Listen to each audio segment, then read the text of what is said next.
Oh shit.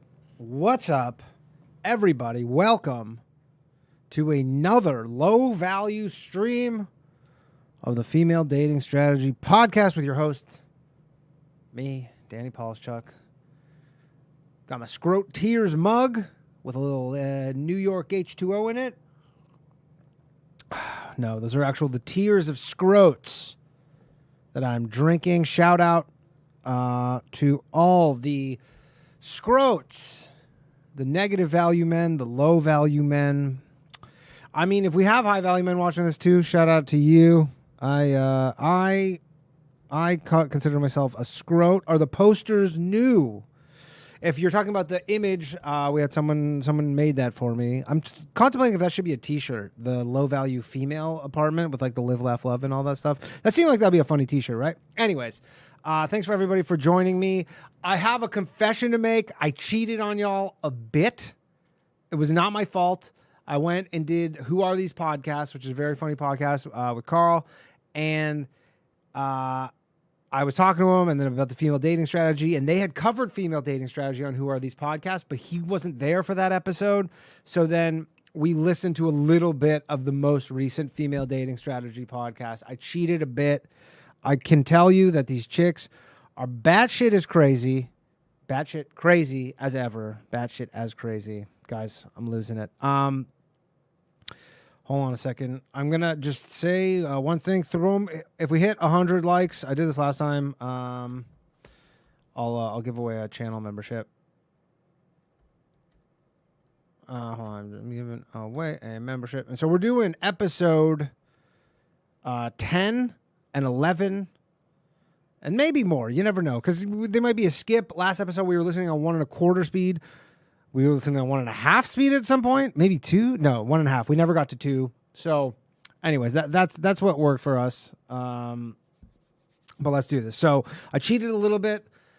I've been looking at their Twitter. These chicks' Twitter is crazy. Go check out Female Dating Strategy podcast, and then in the it links all their Twitters. I don't want to follow them because I don't want to get them to get them to know that what I'm doing quite yet. So I didn't follow them, but they tweet some wild ass shit. Not even necessarily stuff about dating, just culture and nonsense. So anyways, without further ado, episode 10, episode 11 of the Female Dating Strategy Podcast. I don't know why I do this to myself. I don't know why you guys are letting me do this to myself. If you want to support the show, patreon.com/lowvaluemail. You can get the audio only version of this.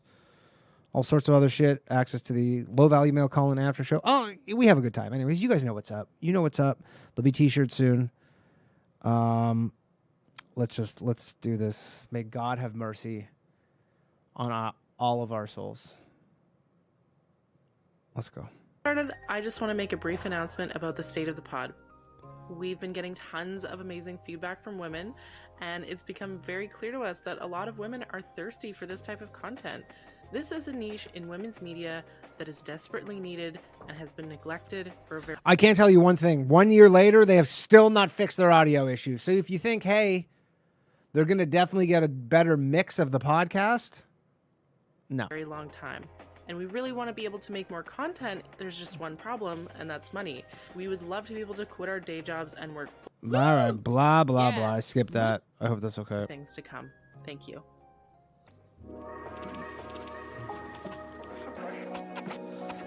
What's up, Queens? What's up, Queens? The Female Dating Strategy Podcast. I'm your host, Ro. I'm Savannah. And this is Lilith. Oh, yeah, one other thing. Sorry to cut it. Keep pausing this. But the bingo cards. I keep forgetting about the bingo cards, and then I went and looked, but someone made them. This guy, Taz, made the bingo cards, and I don't have access to the file because I need to add more stuff in there there needs to be more options because people are getting bingo too easy. So anyways, if someone... I posted in the Discord if anybody's in there, but hopefully we can get that sorted out soon. Thanks. Okay. And today we're going to talk about why men today are so much more terrible, it seems like, than men of previous generations. But it seems that way. Before that, we got our very first roast a scrote. Woo! Oh, shit! They got their first roast a scrote. I can't wait for this. This is exciting. So this would be their first patron who roasted a scrote. Yeah. About to put some chestnuts over the roasting fire. Welcome Ooh. to the first ever FDS barbecue. I wish we need a theme song. We need something that's like chestnuts roasting on an No, you don't. something like that. I don't know. I mean, it's May, it's barbecue season, you know. We've been locked up in our igloos all winter. And That's the sounds Canadian like for you. Clearly. Okay, so this roast to scrote is submitted from our Patreon subscriber, Amrita. She says, allow me to share with you a story from my pick-me days, set at the beginning of the pandemic. I had just escaped an abusive Pick me day. So this is a reset. relationship and had recently moved to a new city to start a job, so I took some time to walk down to the boardwalk and read a book as it was a nice sunny day. Not 30 minutes go by before a guy comes and sits on the bench closest to mine, and I can feel him practically boring holes into the side of my head while I try to ignore him. Eventually, he remarks in the sunset, and I decided to humor him, because why not? He said he worked at a bank in the city and seemed well-adjusted enough and not unattractive in any way. Eventually, he gives me his number as he's, quote-unquote, left his phone at home and asked me to text him. I bemusedly accept and walk away without any intention of doing so, but a day or two passes, and I'm becoming increasingly bored again, so I think, why not? He asks me if I'd be interested in a picnic date with a view of the city, and I accept. On the day of the date, he texts me to meet him in front of the W Hotel, but when I get there, he's nowhere to be found. Now it's about 9 degrees outside, and I'm very much not a warm weather person, so I decide to just text him and wait in the lobby. About 15 to 20 minutes go by, and he finally calls me. He asks me where I am, with a tinge of irritation in his voice, and I tell him I'm waiting in the lobby, to which he becomes even more annoyed and tells me to come outside. I exit the building and look around, and there he is across the street, so I brush it off and go over to meet him. I'm surprised he's not carrying any picnic supplies with him, but he asked me if I'd like to take a quick walk along the boardwalk and then grab takeout, which is fine by me. Immediately, he starts speed walking down the boardwalk, and though I'm a pretty fast walker myself, I'm wearing heels and a dress, which make it uncomfortable to keep up. See, they thought we were crazy when we said that speed walking is a red flag. Yes, yeah. Yeah, we You had a know post what? was That- like, if you walk Anybody who knows me knows I walk so fast. Everybody gets so bothered with it. So there you go. I'm a fast, scrote. dump him. Hell yeah! If he walks in front of you, stop. Okay, but women walk so slow. Oh my god, I literally have this issue with my girlfriend because she's on her phone and she just walks slow. And then I just am walking with a purpose. I'm trying to get somewhere. Dump him. Yeah. Yeah, because it's a huge red flag. Yeah. It's like a deliberate power play, because any man knows if you dress up and you got heels on, it's going to take you a while to catch up with them. So Obviously not with heel. Yeah, that would be like if you're just peace out and she's wearing. usually a gentleman or a man who is the least bit considerate would like offer you his arm. They'll match your pace. Yeah, or walk at your pace. They know this. He should know this. All right, so he starts vaguely talking about work without giving any specifics, and so I listen politely and then respond with a lighthearted work story of my own, which seems to annoy him slightly, and he quickly changes the subject without even bothering to ask what it is I do. I'm a doctor, and it's pretty relevant to my personal dating life, so I usually put it out there early, but I literally could not get a word in. Oh man, so many red flags. Anyway, at this point, I'm sweltering hot and ask if we can make a pit stop at a cafe or something so I can pick up a cold drink, which he agrees to, and speeds off towards a nearby restaurant, which was fully booked. I mean, there is a potential that she goes, I'm a doctor in gender studies. He goes, well, let me tell you about what's wrong with the New York Giants. While telling me that he doesn't drink, but is perfectly fine if I do. I eventually managed to tell him that I meant a non-alcoholic drink because I was thirsty, and he brushes it off, saying I don't have to be nice for his sake, and that he has drinks at his apartment, which is only around the corner. Oh, this is a date rapist. Fuck this guy. What is going on? Oh god. Like the line about, oh, I don't drink, but I don't mind if you have one. Well, oh, how charitable of him to allow me to drink some water. Yeah. See, this is what I'm saying. That there's all these little tells, and individually men act like we're crazy, but like the staring her down, the being 15 to 20 minutes late, the walking too fast. Yeah, this guy sounds like a piece of shit. Like, I'm not even. He Acting sounds irritated with awful. her. Yeah, already getting irritated. Oh, too loud for the oh queens? Oh my god, this Okay, is I'll just turn like myself down. Escalating. escalating. But if you say these individually, like you guys are overreacting, bullshit. No, we're not. Okay, so now I know this was a stupid idea, and trust me, I would never. Is the ever levels do this okay? now, but at the time I thought, why not? I'm parched and overheating, and none of the cafes were allowing people to sit down anyway. So maybe it would be fine to just grab a glass of orange juice at his place. I'm scared. This feels like in a horror movie when they walk down into the basement and you're at the edge of your seat, like, oh no. It's almost telling how calculating this guy is. Oh, it hurts. Sounds like a Yeah, psycho. it's so shady. Like, he knew exactly what he was doing, and Just sounds gives me crazy. the creeps. So she says how wrong I was. Of course. It's okay. We all been there, sis. Well, maybe not this, but not this specifically, but This guy's a scrote. we finally get to his apartment, which is up literally 5 flights of rickety ass stairs, and I'm desperate for a glass of This water. might be, guys, this might be me. Honestly, I'm like, is this me? Because I live up until recently in a 5th floor walk-up. Apartment seems clean enough, if a little oddly decorated, but I've seen worse, so I brush it off. I want to know by oddly decorated. Is there taxidermy? What kind of oddly decorated? I need details. But not even just that. I feel like if you're already telling yourself, well, it's not that bad. Oh, leave. Oh, you are not impressed by that man by that time.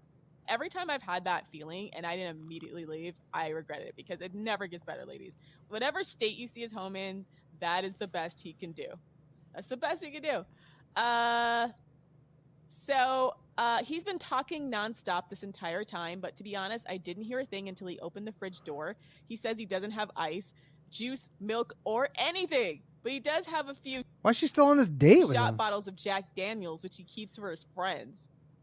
I again tell him that I'm How really how old is this guy? It sounds like he's like 21 or something. just interested in That's the how college kid water, lives. but he places one down in front of me anyway before returning to the sink and filling up a glass with tap water.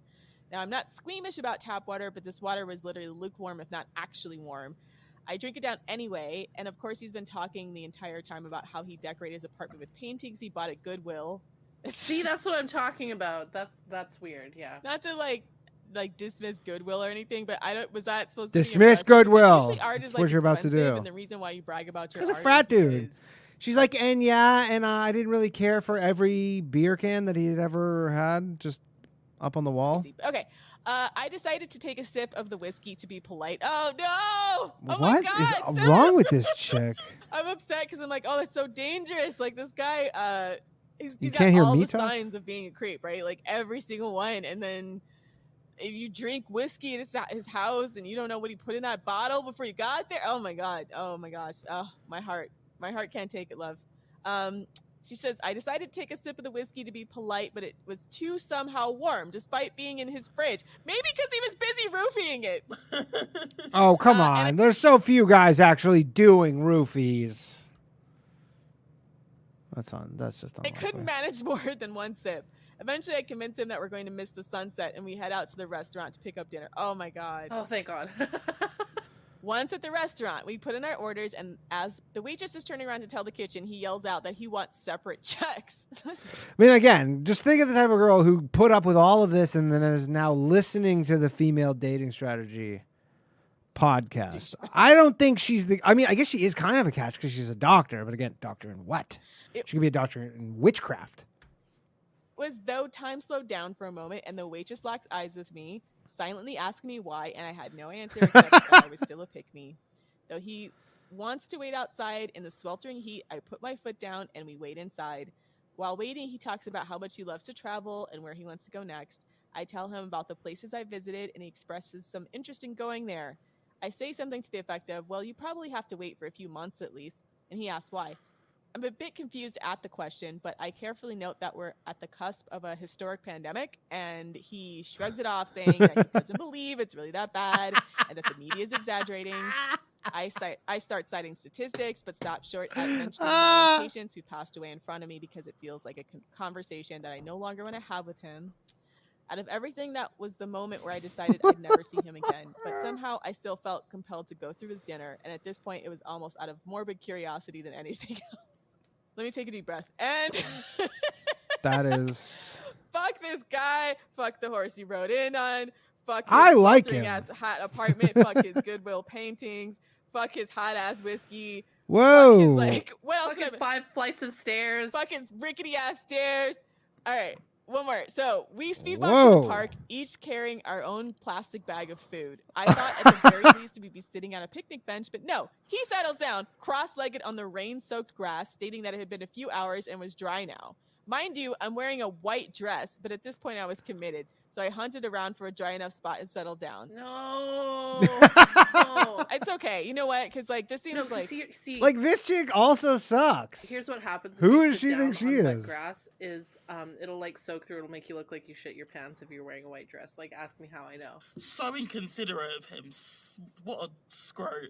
Anyway, this picnic Get was 'em. spent with me stuffing myself with dinner as quickly as possible while he waxed poetic about the way the light reflected off the buildings across the Oh, water. Oh, this baby, guy is look at so the- full of shit. Yeah. this is so bad. Think guys like poetry? He's trying to like set the mood. Like this loser. Okay, I had taken a few architecture classes in college, so I remarked here and there about the styles of the buildings he was pointing out. But this very obviously annoyed him, and he ignored my input completely. Because you're messing up his monologue. He has a whole this is his whole spiel. He practiced this shit. It's supposed to seduce you. He sounds like a narcissist, and he's just annoyed that she's not following the script. Yeah.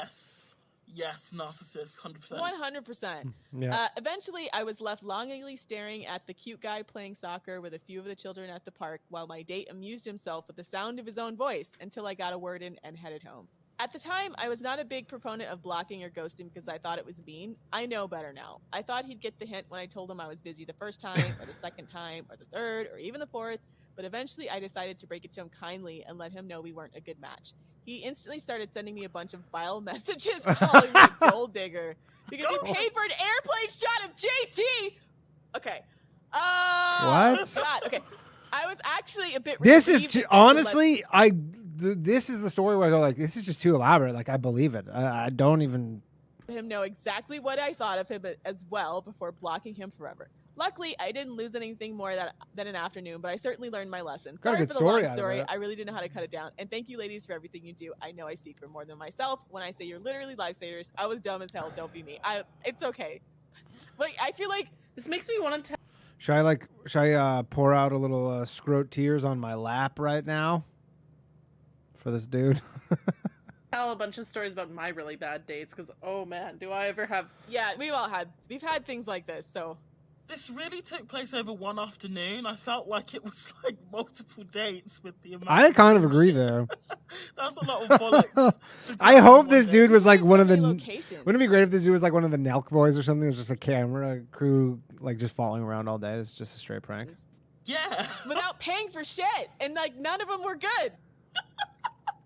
Gosh, sis. Wow. So he speed walked down the boardwalk, and then he took her to his place to have a sip of warm whiskey. But no, first he takes her to the W Hotel and then doesn't take her to the W Hotel. Tells her to meet him there so they can take her somewhere else to his like ratchet ass apartment. That is like peak like scrote audacity. It's Well, I don't know about that because you still got to meet in a public place. That's just a landmark. I don't know. If you say meet me at the Empire State Building, you're not representing you. Oh, you're going to stay at the Empire State Building. yeah, meet me at this hotel and then not actually take her to the hotel. Right? That's like the ultimate example. I mean, nobody guys have been like, hey, meet me in my hotel room for a first date, and chicks are like, no. like a guy who's poor but who wants to seem like he's rich. Yeah, and the whole thing that was crazy to me was like what he didn't even pay for her dinner and he's already talking about gold diggers. Excuse me. It's like he like purposely. So this is one of those guys that's like pathologically cheap. He might not even really be broke, but the fact that he was bragging about his Goodwill stuff is like he's trying to test her boundaries to see like if she gonna freak out because it's not expensive. You know, it's like he's the whole time he's testing her boundaries around like trying to make her feel like, you know, bad for asking for basic courtesy. Oh my god. I hate that. Probably gets his mom to shave his head or whatever because he's Got trying to go him. to an actual barber, like stuff like that. Yeah. And you just know he has like that It was a pandemic. There were no barbers. You stupid. weird 5 o'clock shadow beard that doesn't completely grow in all the way, but like his face is all red all the time because all he does is have Jack Daniels in his house. Because if he doesn't have water. What are they talking? Is this what the roasting is? Oh my god, this is like they think they're Amy Schumer or something. This is a guy who subsists on Jack Daniels. Yeah, he doesn't Is have this the roast? water, Oh, but he jeez. has Jack Daniels. Like, oh my god. That's so predatory, though. Like, just That's having so predatory. on your house just to offer your guests, especially female guests. So predatory. I almost had a date like that with Predatory. once where I was gonna meet a guy and You almost had he one. just decided to like I guess he was shit testing me because he canceled last minute and then I was like it was literally like half an hour before the date, so I'm already made up and everything. And he's like, oh, I'm not feeling well, so how about you just come to my place instead and we can drink some whiskey? And I was like, hell Was it the same guy? no. Even when I was a pick-me, in my deepest, darkest pick-me days, even that was like, no for me. And if he's not feeling well, why is he drinking alcohol? Right, yeah. I don't know what this guy is. Yeah. It's called he's the just lie. lazy. If I had gone to his place, I'm sure he would have been wearing like sweatpants. He's probably just too lazy to get out of bed. Good for him. The smell Sweatpants of are very bullshit, trendy. In Canada, I can smell it from here. In England, that is complete bollocks. Yeah, it's the wafting waves of bullshit. The waft of bullshit. Just rocking you back and forth in your chair. Yeah, so this guy, I've decided his name is I'd say JD Scrote. JD Scrote. Whiskey. JD Scrote. Whiskey That's dick. a funny name. That's the name of this episode. The name of this episode is now JD Scrote. Whiskey dick. Yes, let's go with that one. Let's just call him Whiskey Dick because he is a dick. He is an Whiskey asshole. Dick's not bad too. I like JD Scrote Whiskey though. dick. So he's Whiskey Dick. Cool. Yeah, he's an asshole. And he's emanating that small dick energy as well. Cheap ass bottom barrel like got low shelf him. house whiskey dick. The fact that he got annoyed whenever she spoke, I've noticed that with some guys where it's like they literally just fucking hate women and they hate when women speak, but they still But you hate men and you hate when men speak. have to, like, they force themselves to go through the motions of what they think they have to do in order to get sex. So yeah, fuck that guy. I hate him. Anyways. Yeah, so fuck this guy with a rusty wire. And drops that's your Scrote of the week. Bottle of whiskey and cuts his feet on it. I hope he trips down those fucking rickety ass stairs one day. Whoa. I hope the next time he tries What, to you want him speed to walk in die? front of a woman, he trips over a manhole and falls in. This is literally, they think this is like that Wu-Tang album where it's like, torture, motherfucker. I fucking hope he trips into a manhole and falls in the manhole. All right. Thank you, Amrita, for this story. That's our first Roast to Scrote. Yeah! And if you would like to submit your own Roast to Scrote, please visit our Patreon at patreon.com/The Female Dating Strategy and sign up for one of our tiers that offers a raffle ticket to enter your very raffle? own Roast to Scrote, Gnosis, or Queen Shit story, which we'll read aloud. Oh, it's a raffle And ticket. we'll It's not even a commiserate with guarantee you roast or to Scrote. absolutely flame broil the guy like we did in this last segment. Yay. Yay. All right, that's all I want to Yay. do. Yay. Gang. Okay, so let's transition to our main topic for today. There's just so much in our culture that's happened in the past 10, 20, 30 years or so that I think is contributing to a lot of our dating problems. So we're going to dissect that today. And I All think right. we're pointing the finger to porn, red pill, video games, boomer relationship dynamics. So it seems to me that they're back kind of they've come back to their theme Makes a bit the more because they were all over the place with the dating strategy. So it seems for like they're trying women, to the find a bit of a North Star here. archetypal superwoman. Yeah, there's been a lot of talk on the subreddit about, have men always been low value? Have men always been trash? Or are they just recently trash? In fact, you see the same conversation about this sort of crisis of masculinity that we're seeing. Good you see question. that same conversation happening in the manosphere. And they tend to blame feminism because a lot of these negative qualities that men are showing nowadays started to pop up around the time that feminism started to happen. So obviously, feminism's an easy scapegoat and we should all put women back in the kitchen and problem solved, right? Wrong. Wrong. Roasted.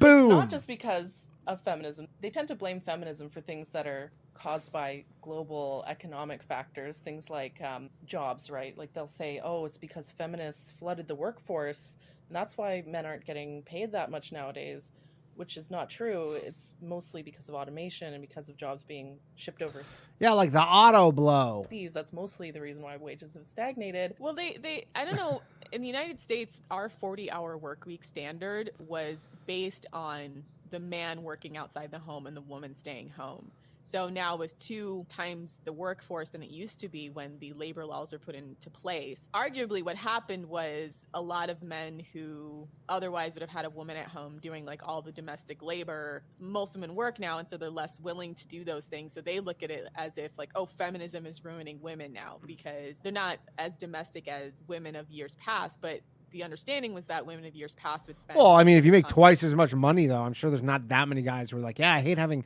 twice as much money, but I just have less chores done, and then you take that money and you get those chores done. in the home with a single male earner, which is not the case anymore.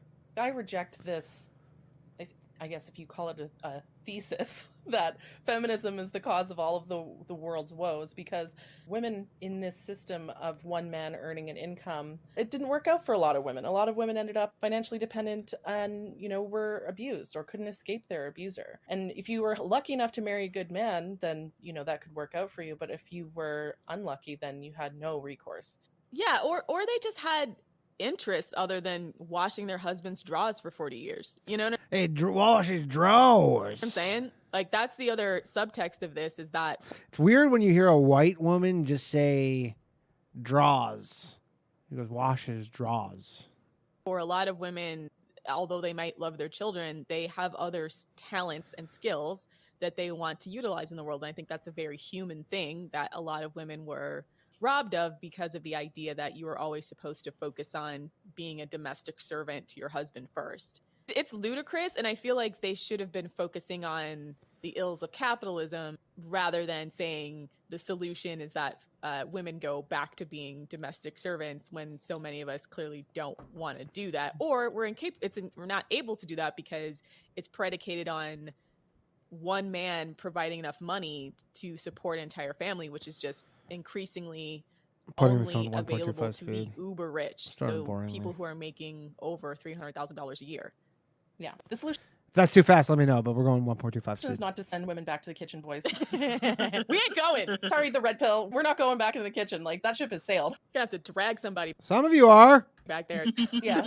So my interpretation of this, like, feminism ruined relationships, or feminism ruined If people don't like this, by the way, say something, and then I'll put it back to regular speed. dating or whatever. It's not that feminism ruined it. It's just that men have refused to adapt to the reality of feminism. Men love to blame feminism for ruining society, when in fact it's just because First off, society's not ruined. I don't know where this talk comes from. So we're not living in a ruined society. Society's fine. It has its issues. It's not ruined. men don't want to do chores. That's it. Literally all of Western society collapsing because men don't want to do the fucking dishes.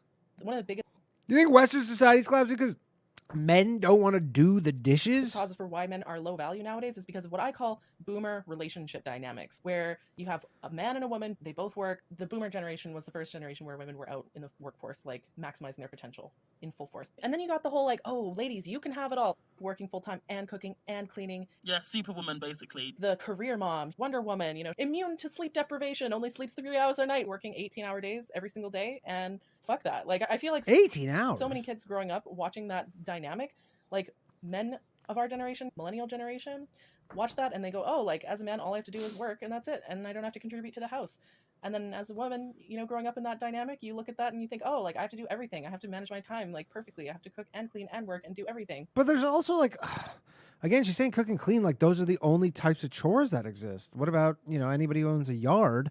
Generally, there's some sort of demarcation in these, like, in these responsibilities, like, where a lot of times the guys will do all the hard yard stuff and then the women do the indoor stuff. And it seems like a fairly decent trade-off. And so that's how you end up with the low-value man pick-me-sha dynamic. And I was even seeing on Twitter, because that's not just within the parents. Sometimes that's within the sibling dynamic as well. So a lot of times the eldest daughter takes on that role in the family towards the other siblings. Parentified, yeah. Right, very, very parentified. It's not entirely clear to me how that became the preferred method for women to operate in order to prove they were feminist or progressive or capable. It almost seems like men just negged them to death about how they weren't able to do anything and that women were worthless and useless. And so their response was to become superwomen to prove that they could do it all. Yeah, and what's the point? If guys were so smart, our motivational abilities are so good that we're able to create this type of superwoman with just our negging abilities, we should be applauded. But like they're proving it to like guys who were low value scrotes to begin with. So then they almost just got manipulated or tricked into taking on way more of the burden than they needed to in order to gain what they thought was going. Shout out to all the super women who are super women in spite of the scrotes. In order to do something they thought would gain them respect. That's exactly it. Like, women would do this because they thought that it would earn respect in men's eyes. And if anything, it's been the opposite. Like, men actually seem to respect women even less when we can do it all. It's almost like the role of the woman has evolved, whereas the role of the man has regressed. Because even in some circles, even if you say you want a guy with a decent job, you're now a gold digger. That's how much we've regressed in this relationship dynamic, that even wanting a guy with a job now is enough to get you. I think, was it Gwen Guthrie wrote that song? Ain't Nothing Going On But the Rent, one of my favourite songs. And when it came out in the late 80s, she was lambasted and called materialistic because she wanted to date a guy. Well, that was the 80s. That was the 80s. Different time. Yeah, we get called classist on FDS all the time because we want to date a guy who's not unemployed, because that makes us elitists, apparently. I just question exactly what they expect women to do in that situation. It just seems like, again, they want us to do the... Again, you're allowed to have whatever preferences you want. If your preference as a woman is you say, I will not date any man that is worth less than exactly $1 billion, that is your right. You might die alone. You'll probably die alone, but that's your right. free emotional labor of building these guys up. And the question is why? It's not generally something that's reciprocal. They don't have the tool set, and I don't think most of them were socialized to have the tool set, and they don't even know where to begin. So it's really unfair to expect women to keep extending ourselves in this area when it's become clear that we did not create a culture in which men could meet value with value in kind. Even when women do extend themselves, you end up with situations where the woman's like, quote unquote, nagging, aka she asked him to do something and he just doesn't. And so she has the option of either just, I guess, shutting up and never asking him for anything, or just like asking him again. And I feel like when men listen That's nagging.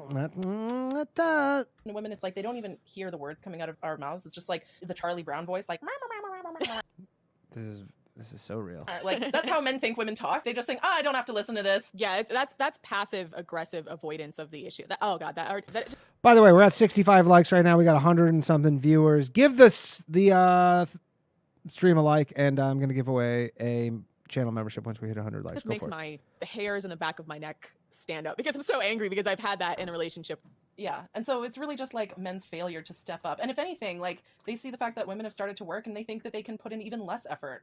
Like guys nowadays, they want a woman who will do 50-50 on the bills and do all the cooking and cleaning for them. They want that gravy train that they saw their dad grow up with, right? Even more so because now, Uh-oh. I mean, with the influence of porn, with our parents' generation, porn was probably, rather tame in comparison to what it is now, at least in the mainstream variety. And now, and even back then, there wasn't an expectation that your wife would have to perform like a porn star. But now, that's an expectation that a lot of men have going into relationships, that, female sexuality works how porn works, and that the kind of dirty, degrading, abusive stuff that men would typically, go into a theater in the bad side of town and hide and watch and know that it wasn't appropriate to treat women that way. Now it's just sort of an expectation that women tolerate that, even if you're just like, this is completely unenjoyable for me in every single way. Oh man, there's so much I could say about porn and how it's ruined relationships. I think that's probably the single most destructive thing that's happened to relationships in the past 20 years. And it's just, yeah, you're right. And it's also the rise of things like kink shaming, where if you question someone's fetish or what they're into, you're the one with the problem. It's, nothing to do with them. It's entirely your problem. Stuff like that. Yeah. And like, what's wild? Whenever I talk to men about porn, either online or even in real life, if I say something along the lines of like, I feel like porn makes men see women as objects and makes men want to treat women in a degrading way. And, it makes me feel bad when my boyfriend watches porn or whatever. There's always guys who are like, well, I don't think it affects me. Yeah. Right? Yeah. Like there's countless women out there just screaming from the rooftops talking about how porn has ruined relationships. And then men are out there just being like, well, I don't think it's a problem. Yeah, but women are sometimes ruin relationships too.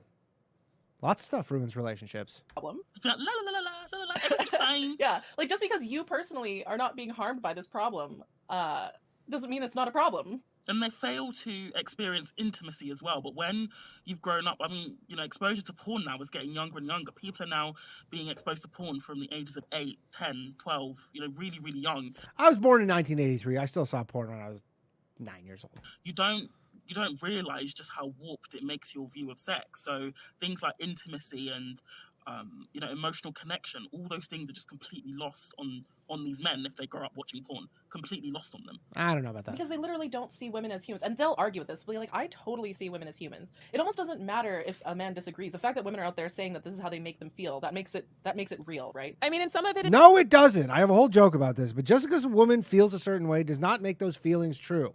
Your feelings are not gospel. They're your feelings. They're wrong sometimes. It's the creepy coomer energy that's sometimes hard to describe, right? You can feel when a man is so deep in his porn consumerism, that the way that he reacts to you feels creepy. It feels like he's looking at you like a sexual object, like a piece of meat, that every interaction with you has some kind of hidden sexual agenda. And we call these guys creeps, and they don't really understand, like, women are just calling guys creeps because they're just Look, some dudes are creepy as shit. I see it every day. They are, but come on. ugly. And I'm like, no, it's because you have creepy ass Coomer energy. And I don't really know how to explain to them that even if we don't know you're watching porn, we know through your behavior. We can feel, observe, and like... I mean, a good guess is like, I don't know, almost everybody. We can feel and observe your behavior in a tangible way. That's very difficult for men to grasp. Yeah, you know how people used to say that if you masturbated too much, you'd grow hairy palms? You remember that? Yeah. So obviously that's a myth, right? You don't literally grow hairy palms Obviously, guys, that's a myth. Obviously. when you masturbate. But I feel like that's one of those things that they would tell men so that they would know that, like, oh, if you masturbate too much or watch a bunch of porn, like, it's going to come through in your energy, and like people will know, right? And people will judge you. Yeah, exactly. So I just want all the men out there who watch porn every day, I just want you to know that every single woman around you knows. And it's Okay, and women, I just want you to know that every single time you see a guy, there's a 15% chance he's masturbated in the last 20 minutes, and that he's masturbated in the last 24 hours. I don't know, 97% of the time. Maybe Yeah. more. They have, like, they look at you weird, the way they, like, can't always look you fully in the eye, and, like, it's just so weirdly sexual for no reason, like, all the time. And the way they're so like quick to bring up sex as well, it's like, Ew. it's just so weird. Yeah, I haven't liked that with dating apps, especially because they'll literally write why you fit their physical qualifications, and it will just sound like their search results in Pornhub, right? A lot of times the way that they come on to women is very much how they would objectify a woman in porn. You fit my porn category. You fit my porn preferences, and that's why I like you. That's not a compliment, okay? I wonder what porn category Savannah would be. I'll continue. Okay. And especially women of color as well on dating. I mean, this could be a whole other episode. Oh, We get well, we got a little more. I mean, I think we knew what Savannah looked like, but we're getting a little more insight. that a lot. It is interesting how she sounds. Just by the sound of her voice, you kind of have a pretty good understanding of what she looks like. And everybody's guessed it, and everybody's been right. It's like, one of the first things guys will say to me is, oh, I've never been with a black chick before. I'm just like, okay. I don't really know what to say to that, because it's like you're instantly fetishized straight away. You know what's wild is, like, porn people, like, people who are pro-porn will say, like, People of the porn.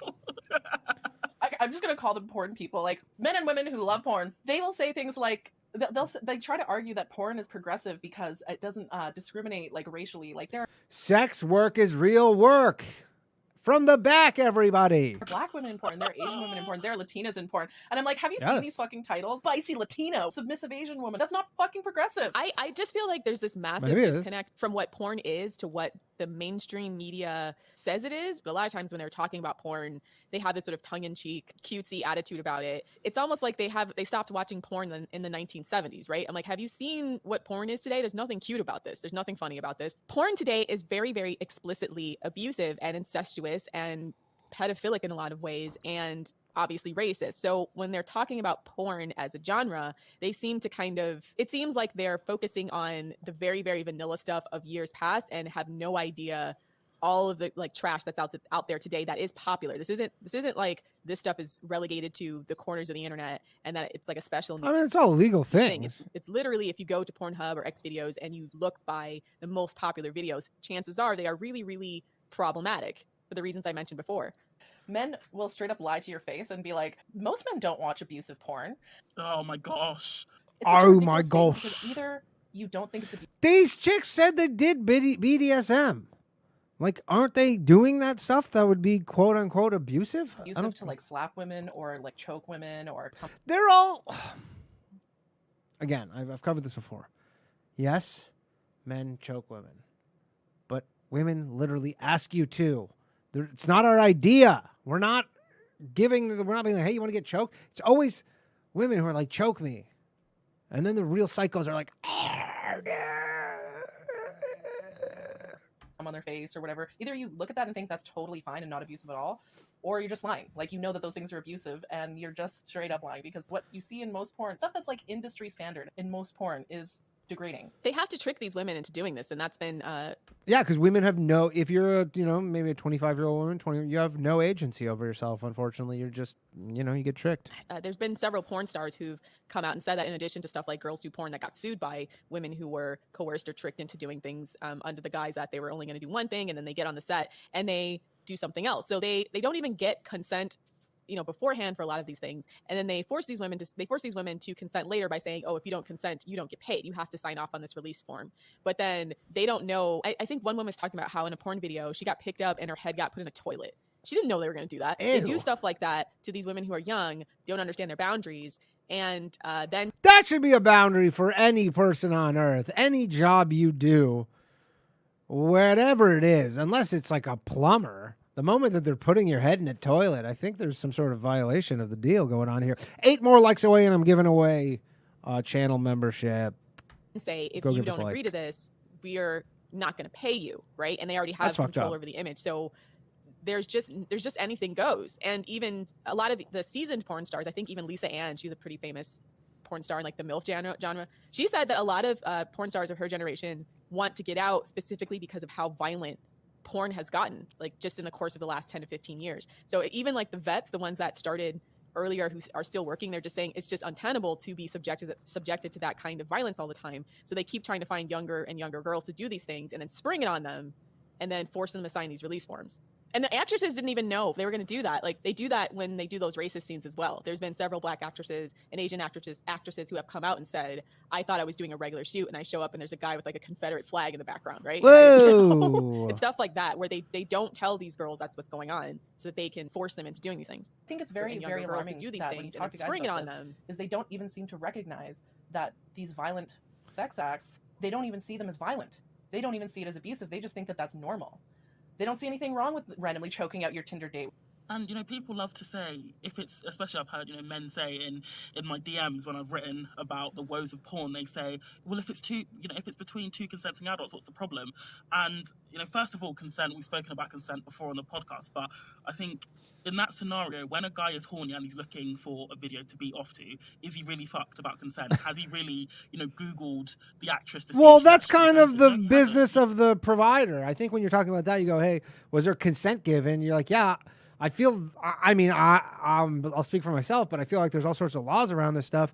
And if it winds up on, some normal website, then you're like, yeah, there's generally this was all taken care of and she was paid and stuff, hopefully. He just, selects a video, watches it, closes it. He doesn't give a shit if the actress in the video has consented or not, so long as he gets, what he's looking for, which is an orgasm. So that is how they use consent in a very, very dishonest way to make out like they're very pro-consent when actually they don't care about it at all. Because they don't check and especially a lot of amateur porn, which is what a lot of men enjoy. There is a real risk of revenge porn in amateur porn or women being filmed without their knowledge and it being uploaded as amateur porn. There's a Yeah, lot but I of mean, that that could be the same about guys, I guess. There's no I don't such thing know. as fair trade porn, right? Yeah, It's not like fair trade That's a shopping. good idea. And it's just like when women or people try to say, oh, there's feminist porn, it's just like if you have to put the word feminist in front of porn, then it's inherently it's inherently anti-feminist, then surely. True. That's a great point. Because if it was empowering and feminist, you wouldn't need to tack on, well, this is feminist porn, which is really niche. It would just be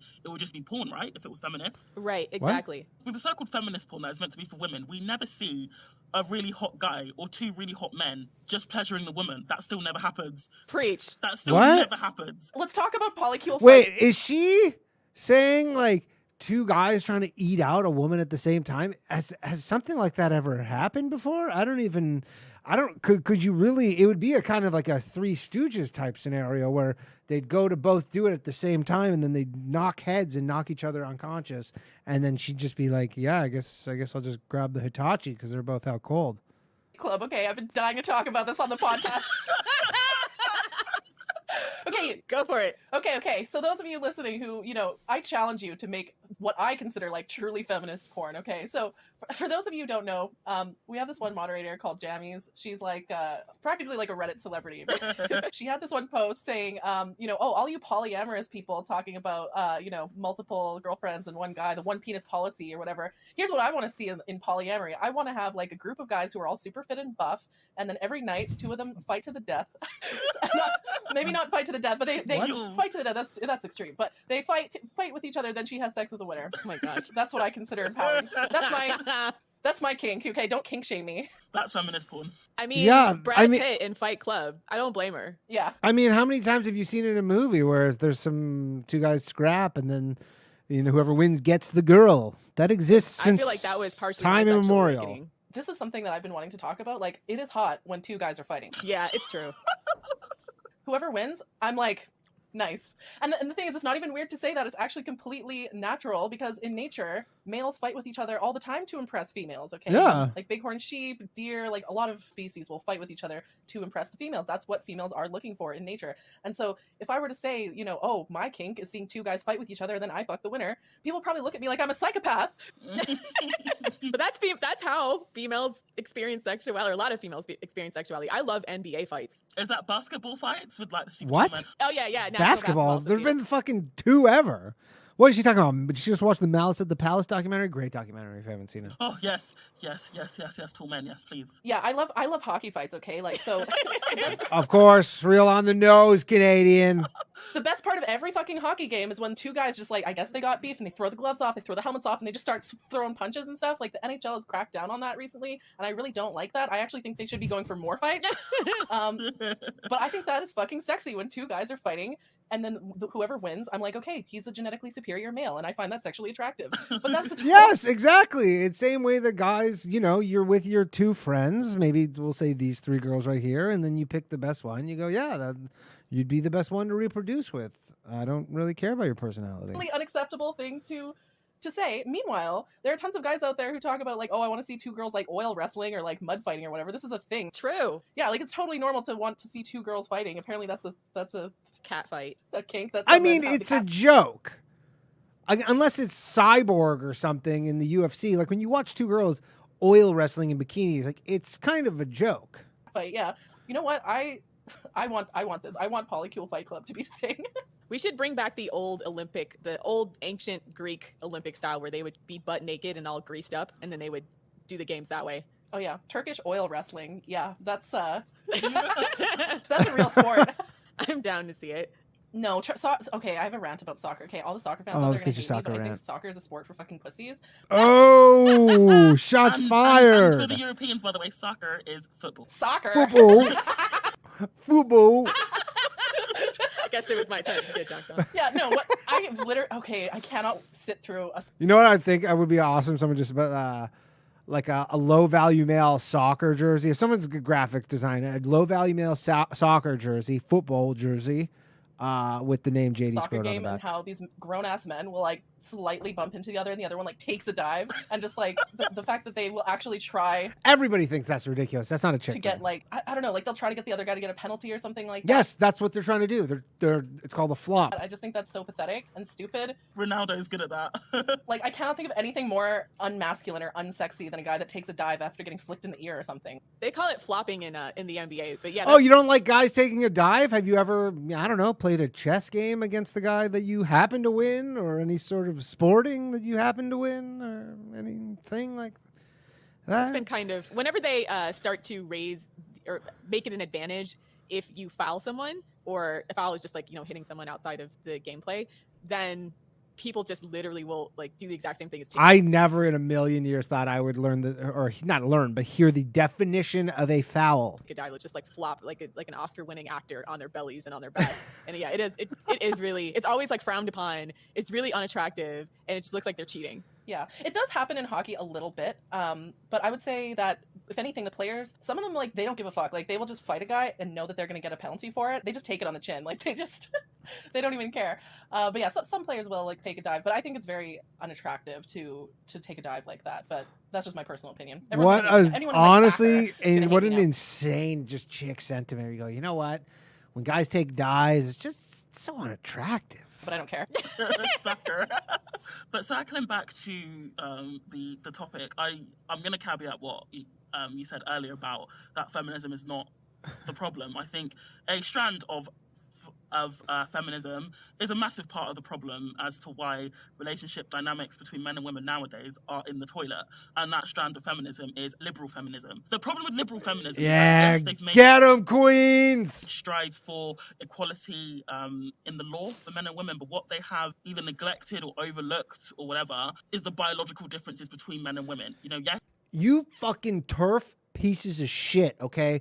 Don't get me kicked off of YouTube with this turf nonsense. Men and women are exactly the same. There's no biological difference between them. You two do not kick me off for playing this shit. You can go 50-50 on a date in theory, but you can't go 50-50 on, say, the maintenance it requires for a woman to look presentable.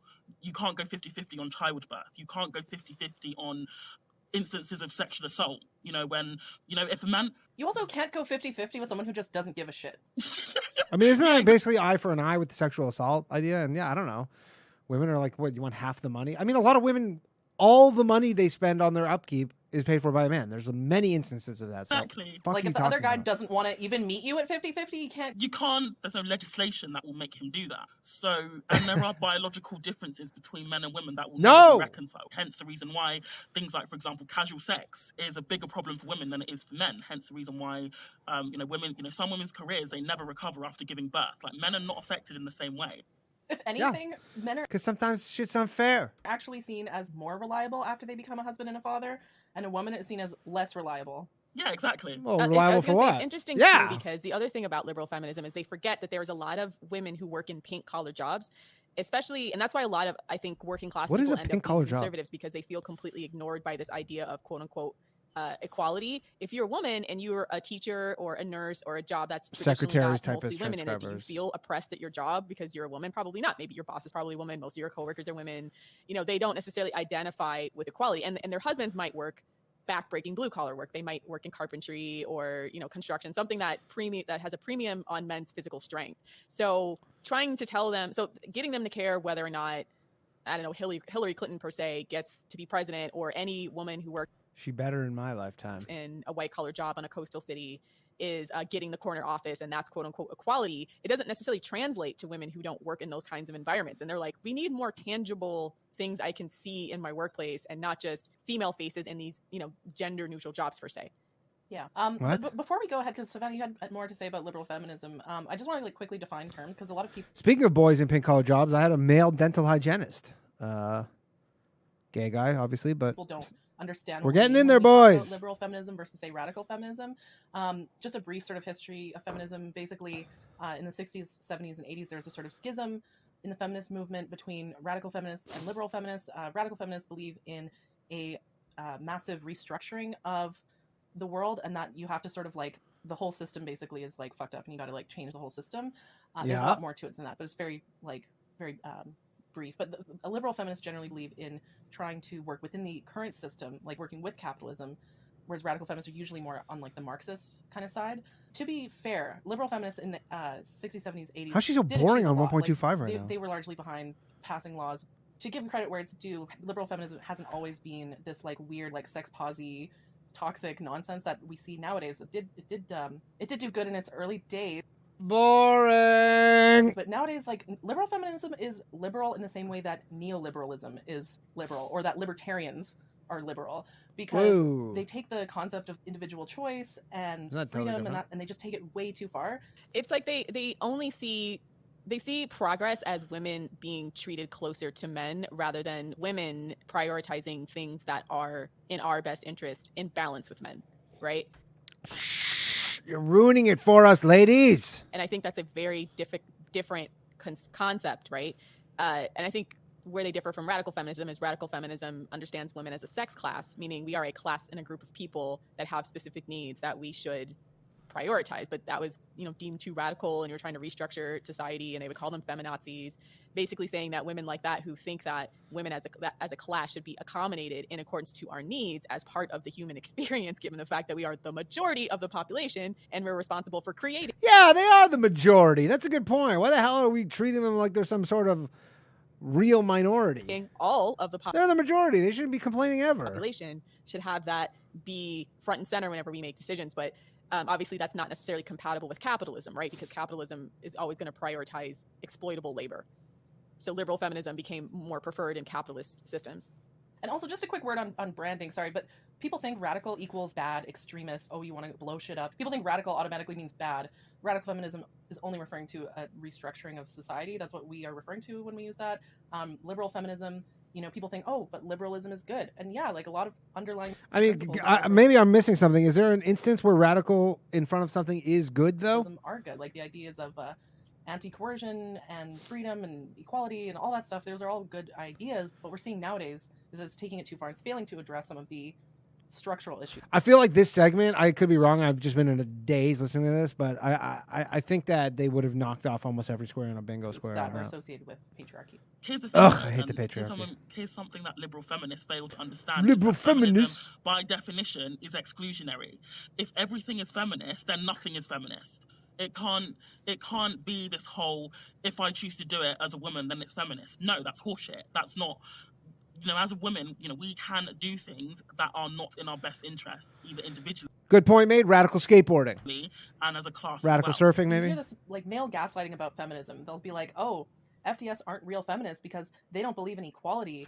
Gaslighting's not real. They believe in female supremacy, and feminism is about equality, and therefore you're not a real feminist. And it's like, no, guess what? Feminism is for females, okay? And what is a female, Lilith? I think this is Lilith. It's not for men either. I think they actually did an experiment. This was in the UK, and it was to do with racism. And essentially, they had children of color pretend to be the oppressors in quotation marks for a day. And it turned out that the children of color didn't treat the white children anywhere near as badly as the white oppressors in quotation marks had treated them. So even if, say, there was a matriarchy, I still don't think women would treat men anywhere near as badly as they've treated us.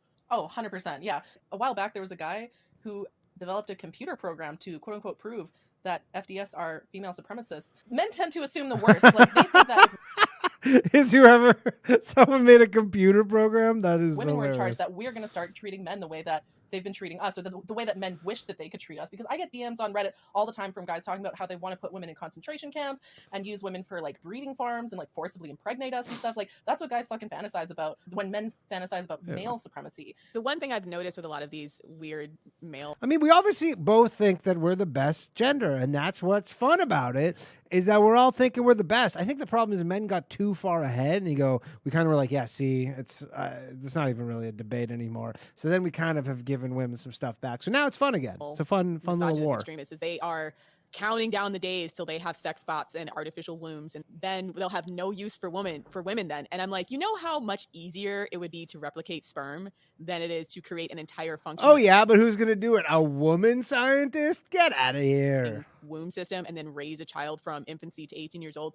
We will have the technology to replace you before we will have the technology to replace women. Easily. Yeah, if a fucking Elizabeth Holmes get out of prison. And most men wouldn't be able to afford the technology anyway. If it did exist, they'd be priced out of it. It kills me though that they assume that women won't do that. Cheaper than some of you chicks. Before men develop the technology to get rid of us. And so they're banking on the fact that we don't treat them like they would treat us. The other thing is that I find it funny that they think that we are afraid of that they'll say it with a smug sneer oh, we're going to replace you with sex robots. I don't have a problem with that. I would love a world in which we could put all of the shitty low value men in a room with their fucking VR headsets and pocket pussies where they can go off and masturbate all day and not shoot up malls and stuff like that. I actually think that would be a better solution to male violence. Put them in their own room with their sounds pretty good. Feeding tube like a little hamster. But anyways, back to the original topic, which is why are men trash. We talked about, sorry, Savannah, I don't think you finished your point. I'm sorry, I kept interrupting you. I apologize. But did you have anything more to say about? On liberal feminism, it's essentially lowered the barrier for men in terms of barrier access to women.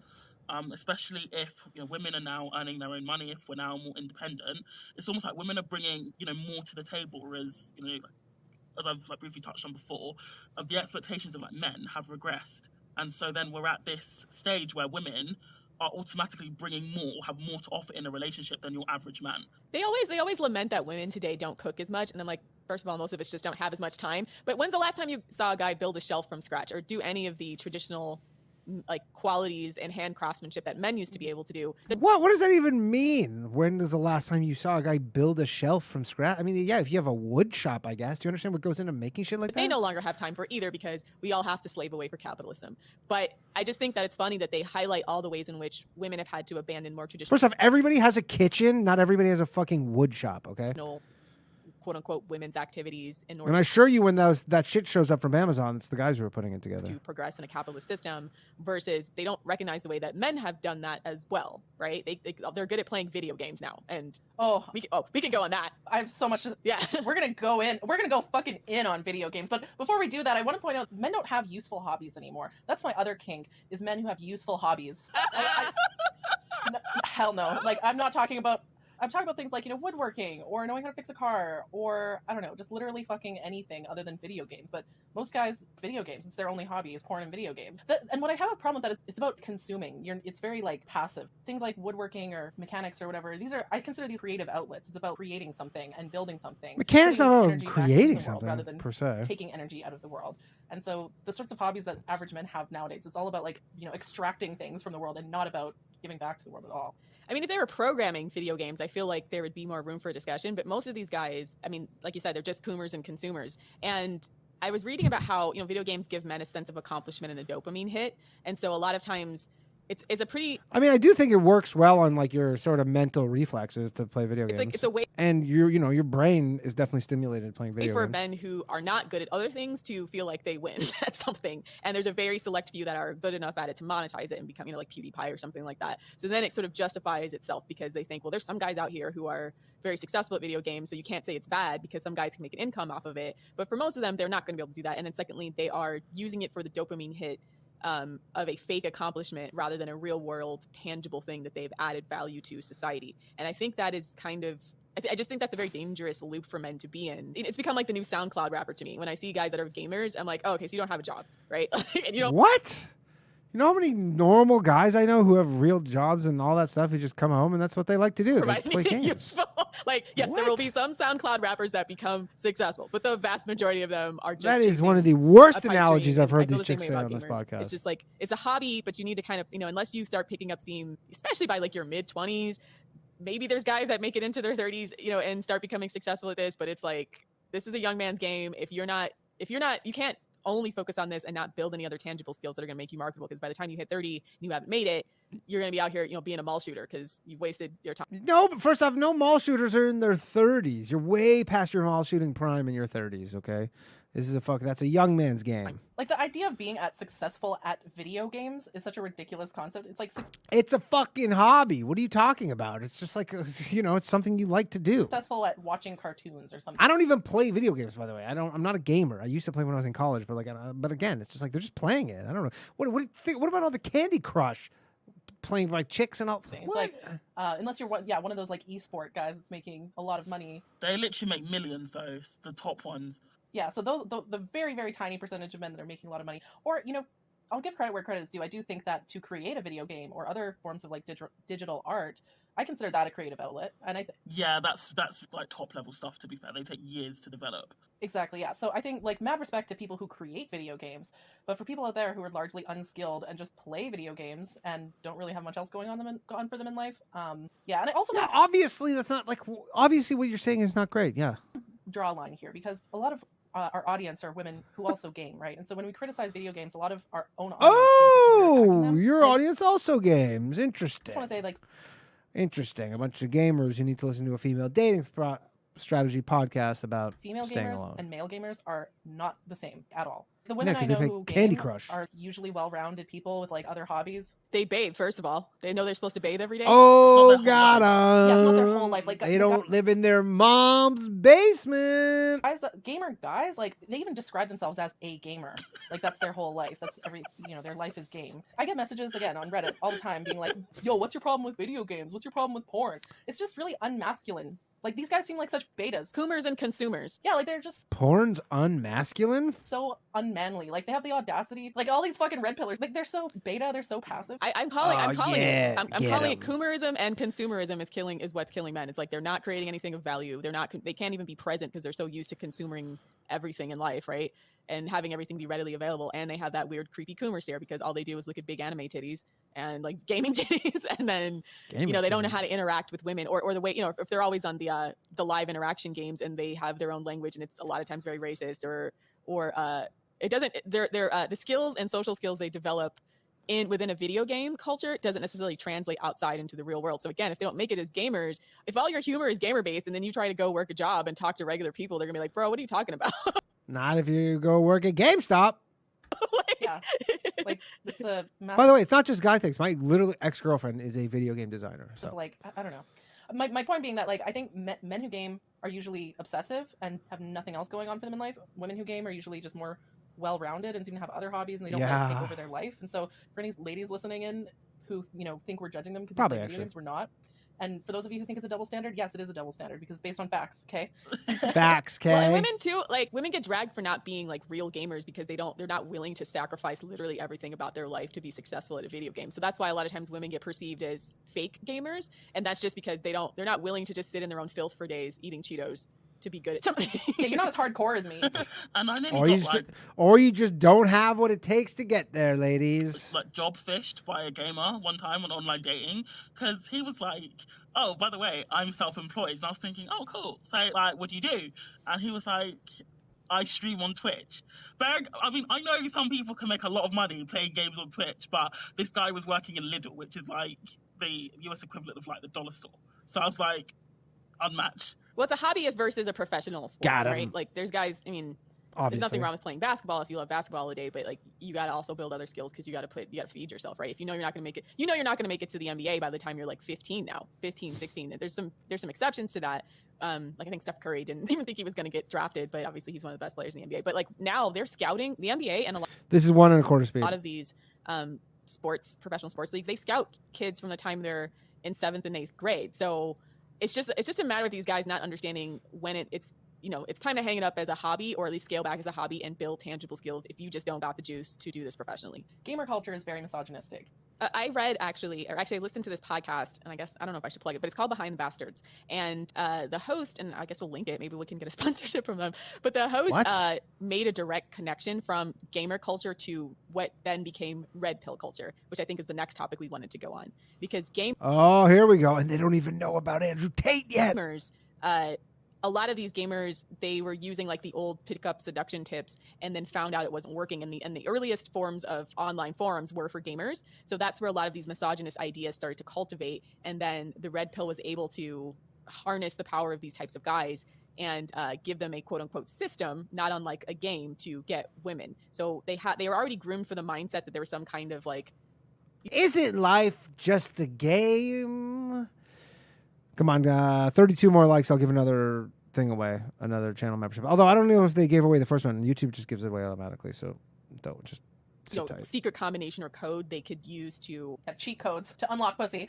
cheat codes for women, seriously. And they were disillusioned with the old nice quote unquote seduction. And so then when they started developing these red pill ideas, The nice seduction though was even like borderline rapey or shit. That was the stuff where you like showing up at someone's house. Remember like the throwing the stones at someone's window?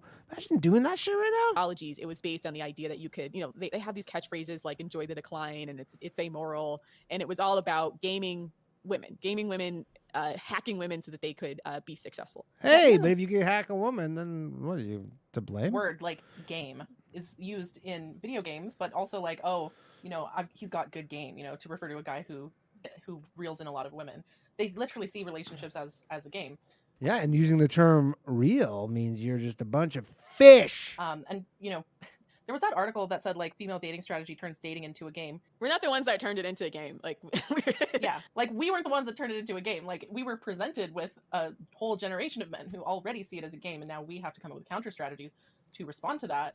But yeah, the next thing that we wanted to talk about was how red pill culture has infiltrated like so much of modern dating culture to the point where I just don't I just don't even see any possibility for a lot of these young men. They've just been totally indoctrinated to literally like be abusers. Like that is their objective, is to be in an abusive relationship where they're the abuser. So this is what they say, and I don't recommend spending any time in the manosphere, but since we do this now as like our primary focus in life, I spent enough time in the manosphere to kind of learn the lingo, kind of trying to see where they're coming to their conclusions from. So it seems to me in the sex positive culture era, there's in their eyes there's winners and losers, and what happened was that women only wanted to have casual sex with the most attractive men, and these men who discovered the red pill were not those guys. That basically they had this idea that I don't know if they use chads, but their substitute for chad is alphas, that there's these alphas and betas, and that alphas get all the sex and then betas only get lowly, worthless commitment. Yeah, that has been a law of nature since ever. That's not a new thing. From women,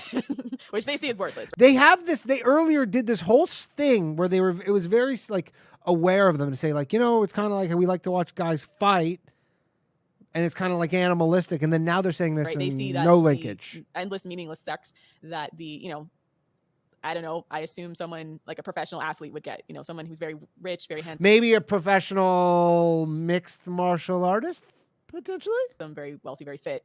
So they want to be those guys. And so what they taught them was a series of psychological tactics and a way to subvert what common culture was at the time, and kind of still is, subvert what had become our sex posit culture brought to you by liberal feminism to work for their benefit and against ours as women. And so they had this idea that they could, it's nagging, right? It's the old seduction nagging stuff, but it was also whatever the cultural expectation was, they would subvert it into their favor. So for example, I know liberal feminism was really trying to push you should pay 50-50 on dates, and you should make sure that you ask a guy out first, et cetera, et cetera. And so what they would do is they would use the fact that they didn't have to pay for dates to say, okay, well then you could just spin plates. You can just go in and exploit these women who think that, them paying 50-50 is on. I mean, again, saying that they should pay 50-50, like that the women are like, we should start paying 50-50. That is a strategy in a game. Their way to a relationship, or that they're engaging them in good faith, thinking, okay, we're getting to know each other, we want to be in a relationship, or with the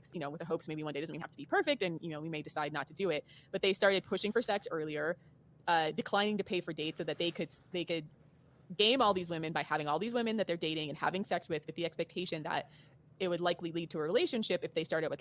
It was always a game. Casual sex, and then it never did, right? Knowing that they had no intention of doing that.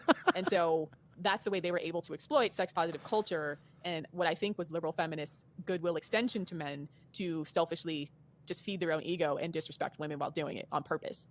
I'm so glad you made that connection, because I've actually never heard it put that way before, that red pillars are literally exploiting this sort of idea of what it means to be a good woman under liberal feminism. Like, women have been conditioned. I mean, these are their rules, though. What are they? They said are generally women are dictating the rules of play when it comes to relationships and stuff. Like, it's very much in their favor.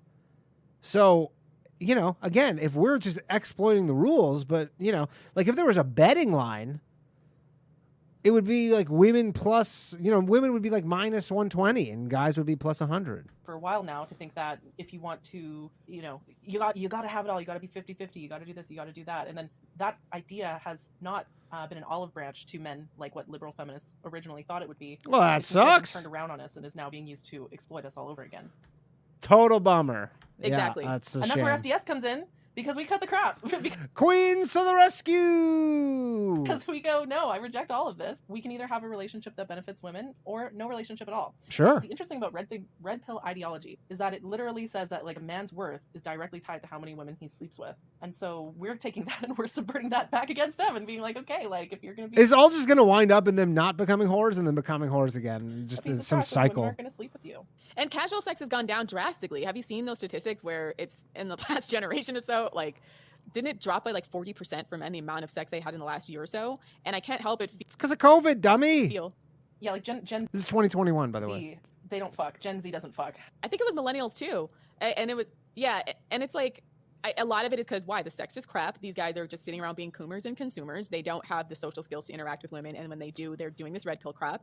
And, it's just become not a venture that's worth it for women, right? And men aren't developing real skills to get women to have sex with them, which has generally been pro-social skills rather than this nagging, abusive, crazy, antisocial red pill stuff. Like, I like to compare certain ideologies to like certain mental disorders, right? So I say that libertarianism as a political philosophy is narcissism, where you just take benefiting yourself to the extreme. Red pillars are like if you take sociopathy or psychopath behavior, literally antisocial personality disorder, and then make that into an ideology, and then that's what's permeating modern antisocial. A lot of the red pill stuff is all self-improvement culture for men right now. They're not learning social skills; they're learning antisocial skills. Yeah, they're learning how to exploit generally women who are engaging them in good faith, or women who are. Women are not men and women are engaging in good faith on the same level. There's no scenario where it's like, men are not engaging in good faith, but women are. It's the severely same. Already emotionally damaged, right? Like the type of women who sleep around generally because they have. People are going to be mad to say this, but like one of the things that we put out there is that women who are sleeping around a lot, all that dick is. Awesome. Just not good. That's just like statistic wise. Like I Too much do not dick. believe them. We are not buying the like the Sex in the City version. Too of much empowerment, that dick. they're Let's fucking all these just- guys and it's let's just a nonstop just- party time. let's Like most of just- these guys are garbage in bed or average at best, and or you know they just don't have. I'm mad to say this, but like one of the things that we put out there is that women who are sleeping around a lot, all that dick is just not good. That's just That's what Andrew Tate said. That's literally one of the things that all these people are like, Andrew Tate said. That's makes him a monster. Likewise, like we do not believe them. We are not buying the like the Sex in the City version of empowerment that they're just Too fucking all much this guys and dick. it's just a nonstop party time. Like most of these guys are garbage in bed or average at best, and or you know they just don't have the dick to do the job. Like our last episode, like we gently explained in our last episode that just you know physically some men just ain't gonna cut it. So you know us. When we look at the women that they're trying to game, it's either women who are engaging them in good faith and going 50-50 and trying to do the right thing and virtue signaling, et cetera, or the women who are like I sleep with anybody for any reason. I have like severe emotional, you know, dysregulation issues. But then they take that as like success. Yeah, I would say rather than framing it as like women who like sleep around, I would say it's more women who like crave companionship and who go out on, and it's very sad actually. A lot of these women will go out on a limb and they'll have sex on the third date or whatever because they Third think date. a You're relationship acting is like gonna happen. wait, third date? You're acting like that's some sort of concession here? And after that, and then more often than not, he just ends up ghosting her, right? What started out from the woman's perspective as like an extension of good faith and like making herself vulnerable and trying to like maybe build a connection, and so she's thinking, oh, if like I make him wait too long for sex, then he'll lose interest in me, so I have to have sex with him right away. Yeah, he will. I want to keep his interest. And then the guy's just like, yeah, well, I got what I wanted, so like peace out kind of thing. And then she's left Sometimes. feeling Not always. ripped off, basically. The reason why I made the distinction between the good faith one, which I think you described, and then the liberal feminist sex posi type, is because I feel like the liberal feminist sex posi type are doing it for the attention and I almost think like they're in denial about the reality of the situation in a way that I think women who are engaging in good faith are not. And that's, you know, I think why a lot of times we go in on like the fake sex posi types who are, they're just trying to prove something that's just damaging themselves. They're trying to prove something to men that they're a badass and they can sleep around like guys can and that they live this empowered life. And it's just all a lie versus the women who are not saying that, but like trying to actually date and meet men who are getting screwed. And I think those are actually two different types of women. So here's the weird thing is like I've actually never met a single woman in real life who actually thinks that sleeping around is empowering. That's something I've only seen online. Like this liberal feminist, you know, I'm such a badass because I fuck a different guy every night thing. I've actually never met a real woman like in real life. See, I have. Oh, and they're out there. Man, this is so. I'm gonna tread lightly, but like generally they're in denial, and especially in college, I felt like there was a sizable group. Yeah, of that's the whole like thing. this, It's and tricking they'll college say one kids. thing, and then they're drinking themselves stupid every night, right? I've seen that dichotomy in action where, Oh yeah, like if you're talking about just like the messy women, like yeah, messy. There we go. the Cat Marnells, the blonde girl from Call Her Daddy, you know, the sort of Whoa. like messy blondes who just like Not just blind. I mean, I've seen it all over. Yeah, true. This is race neutral. but, sort of messy women who just They sleep around for the validation and the Um, social connections and to feel like they're part Blonde's not a race. of something, and it's an identity. They built their identity around being sex positive. They built their identity around being sexually We adventurous. built this So then rather identity. than it being an expression or part of who they are, it becomes their entire identity. The good time girl. yeah. Yeah. But even that is very sad Dudes, love those chicks. because like a lot of them are very mentally dysfunctional. Like really, like a lot of them are like you said, they drink themselves Preach, sister. every night.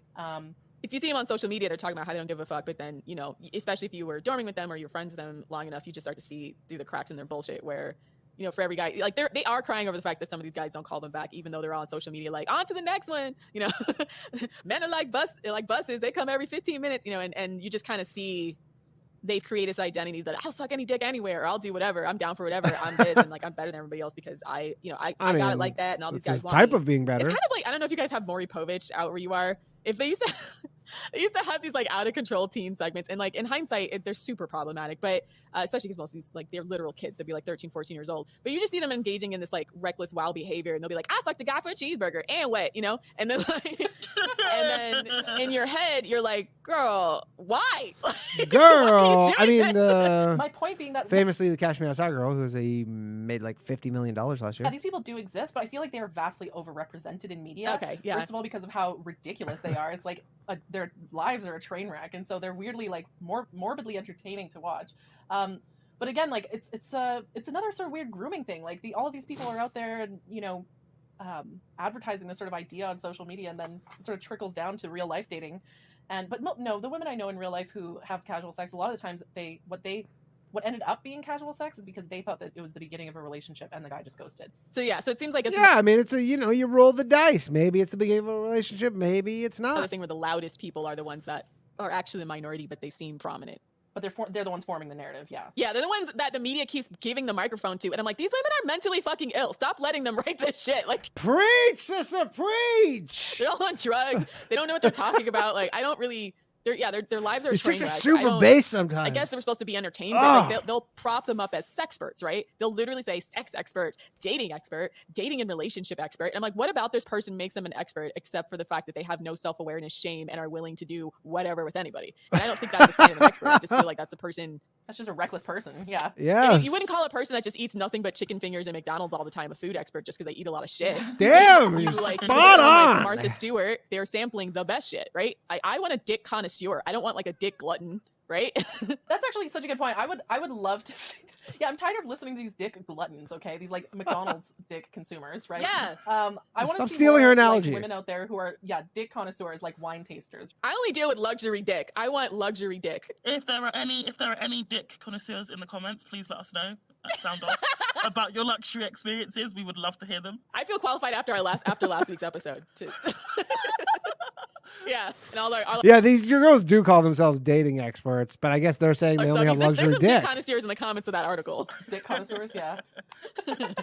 Yeah, but honestly, the whole red pill thing, it's one of those things where, I don't know, they've flown too close to the sun and now the wax is melting and they're coming and crashing down.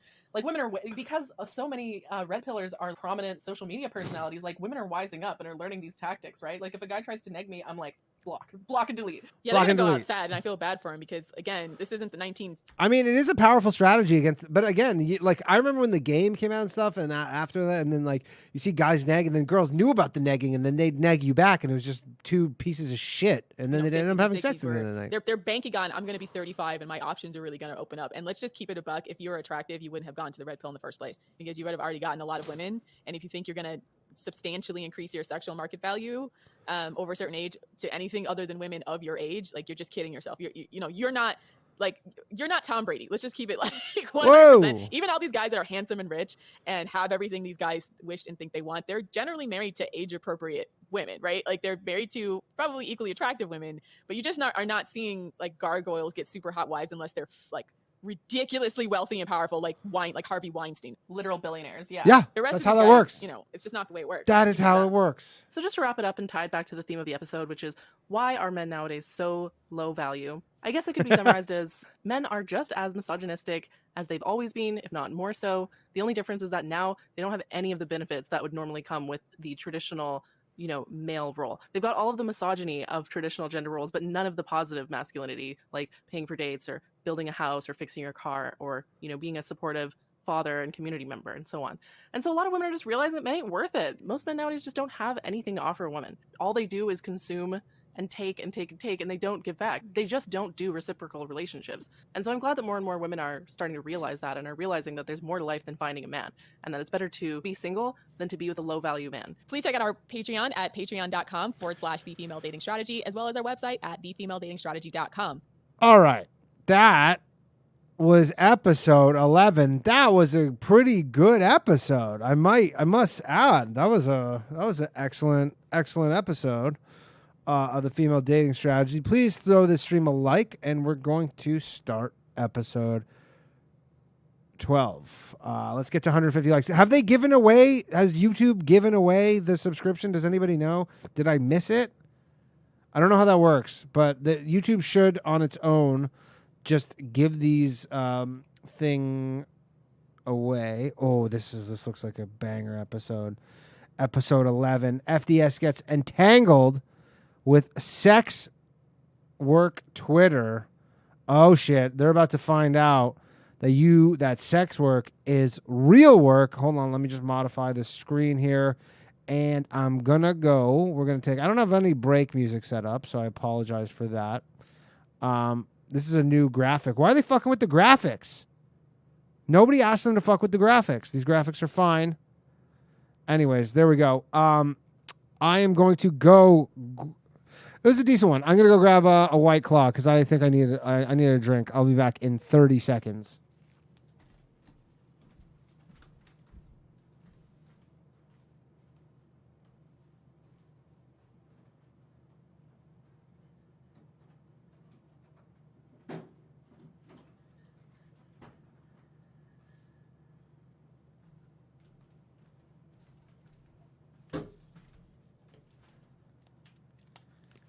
And we're back.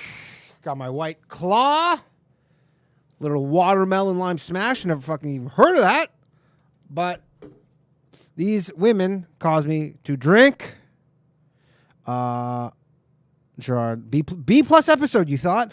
Gerard says B plus episode. What do you think has been the best episode then, if that's a B plus episode? I thought that was a pretty funny episode. I don't know. Maybe we're viewing it from that one just made me laugh a lot of the stuff they said. So I think I might be doing that. Anyways, without further ado, episode 11. Let's put this. We're just going to start this bad boy on 1.25 speed. Yeah, we're there. All right, episode 11 of the Female Dating Strategy Podcast. Let's go. What's up, Queens? Welcome What's up, to Queens? the Female Dating Strategy Podcast, the meanest female-only place on the internet. I'm your host, Ro. And I'm Savannah. And this is Lilith. And I don't know if you guys noticed, but we had a little bit of a blow-up on our Twitter this past week. Just a little one. Yeah, just a teensy little one. FDS versus OnlyFans. Let me know if the Twitter. levels are With okay a here. slight sprinkling of BDSM Twitter as well. Yeah, sex work Twitter. We had a feud with sex work Twitter, basically. I don't know if you guys saw the drama, but we can read it out. I just wanted to say I wanted to talk about this on the podcast because, first of all, I didn't write those tweets, so I can't take credit for it. But reading those definitely made me reflect on some of my own experiences as former sugar baby, and so I kind of wanted to talk about that. Former sugar baby. So, in terms of, because we've all been trying to rank them by hotness, so I'd say this is Lilith, I believe, but this might be Ro. I don't know, but I think so. If she's a sugar baby, we all know Savannah's probably last, For and this then podcast. But before we do that, let's go ahead and read what the actual tweets were for those who aren't in on the. Yeah, it was like a massive blow up, and by far our most singular tweet engagement that we've had so far. just so you know, by the way, these chicks post wild shit. I'm just gonna. So I don't know if this is who it is, but these chicks post really, really crazy stuff. I posted this in our Discord. If you want to join the Discord, become a patron member. Patreon.com/lowvaluemail. But Lilith. Which again, I don't know which one is Lilith. I think it's the Canadian one. She wrote this the other day. The way that Muslim men make eye contact with me is so deeply unsettling. Arab men in particular have the rapiest eye contact. And then she posted a photo of a bunch of women in burqas, and she goes, honestly, I sympathize with women who choose to dress like this. I probably want to cover too if I was surrounded by men whose gaze made me feel like I'm in immediate danger of gang rape. These bitches are wild. I don't know if we would have predicted this would be the one, but apparently we really Ruffled some feathers there, yeah. we ruffled some feathers, jangled some corsets, and kicked some dildos out of. Ruffled some dildos. Yeah. Shut up! But anyways, let's go ahead and read the I need a tweets first. boo and then button. Use that as kind of a starting point to talk about it. Yeah. So this series of tweets that we made on our Twitter account was basically pointing out all the places in which sex work Twitter has started to creep into the mainstream, saying they're fighting stigmas, they're pro-feminist, they're pro-female, and that's not supporting them as anti-feminist and anti-female, and then pointing out the hypocrisy of that, considering all of the things that they continuously do that are attacking women, that are anti-female, and that are contributing to the dehumanization and abuse of women, and especially women of color. So this is just basically a clapback to that ever loud and growing cohort who decided they need their work, quote unquote, validated at the expense of what would be civilian women, which we describe here. Civilian women was a colloquial term that sex workers use for women who are not sex workers. And this series of tweets was a clap back to that, which saying like, it's very hard for you to claim some kind of feminist superiority and then try to guilt trip people into supporting your content when a lot of your content is actually the problem. So this is what these series of tweets are about.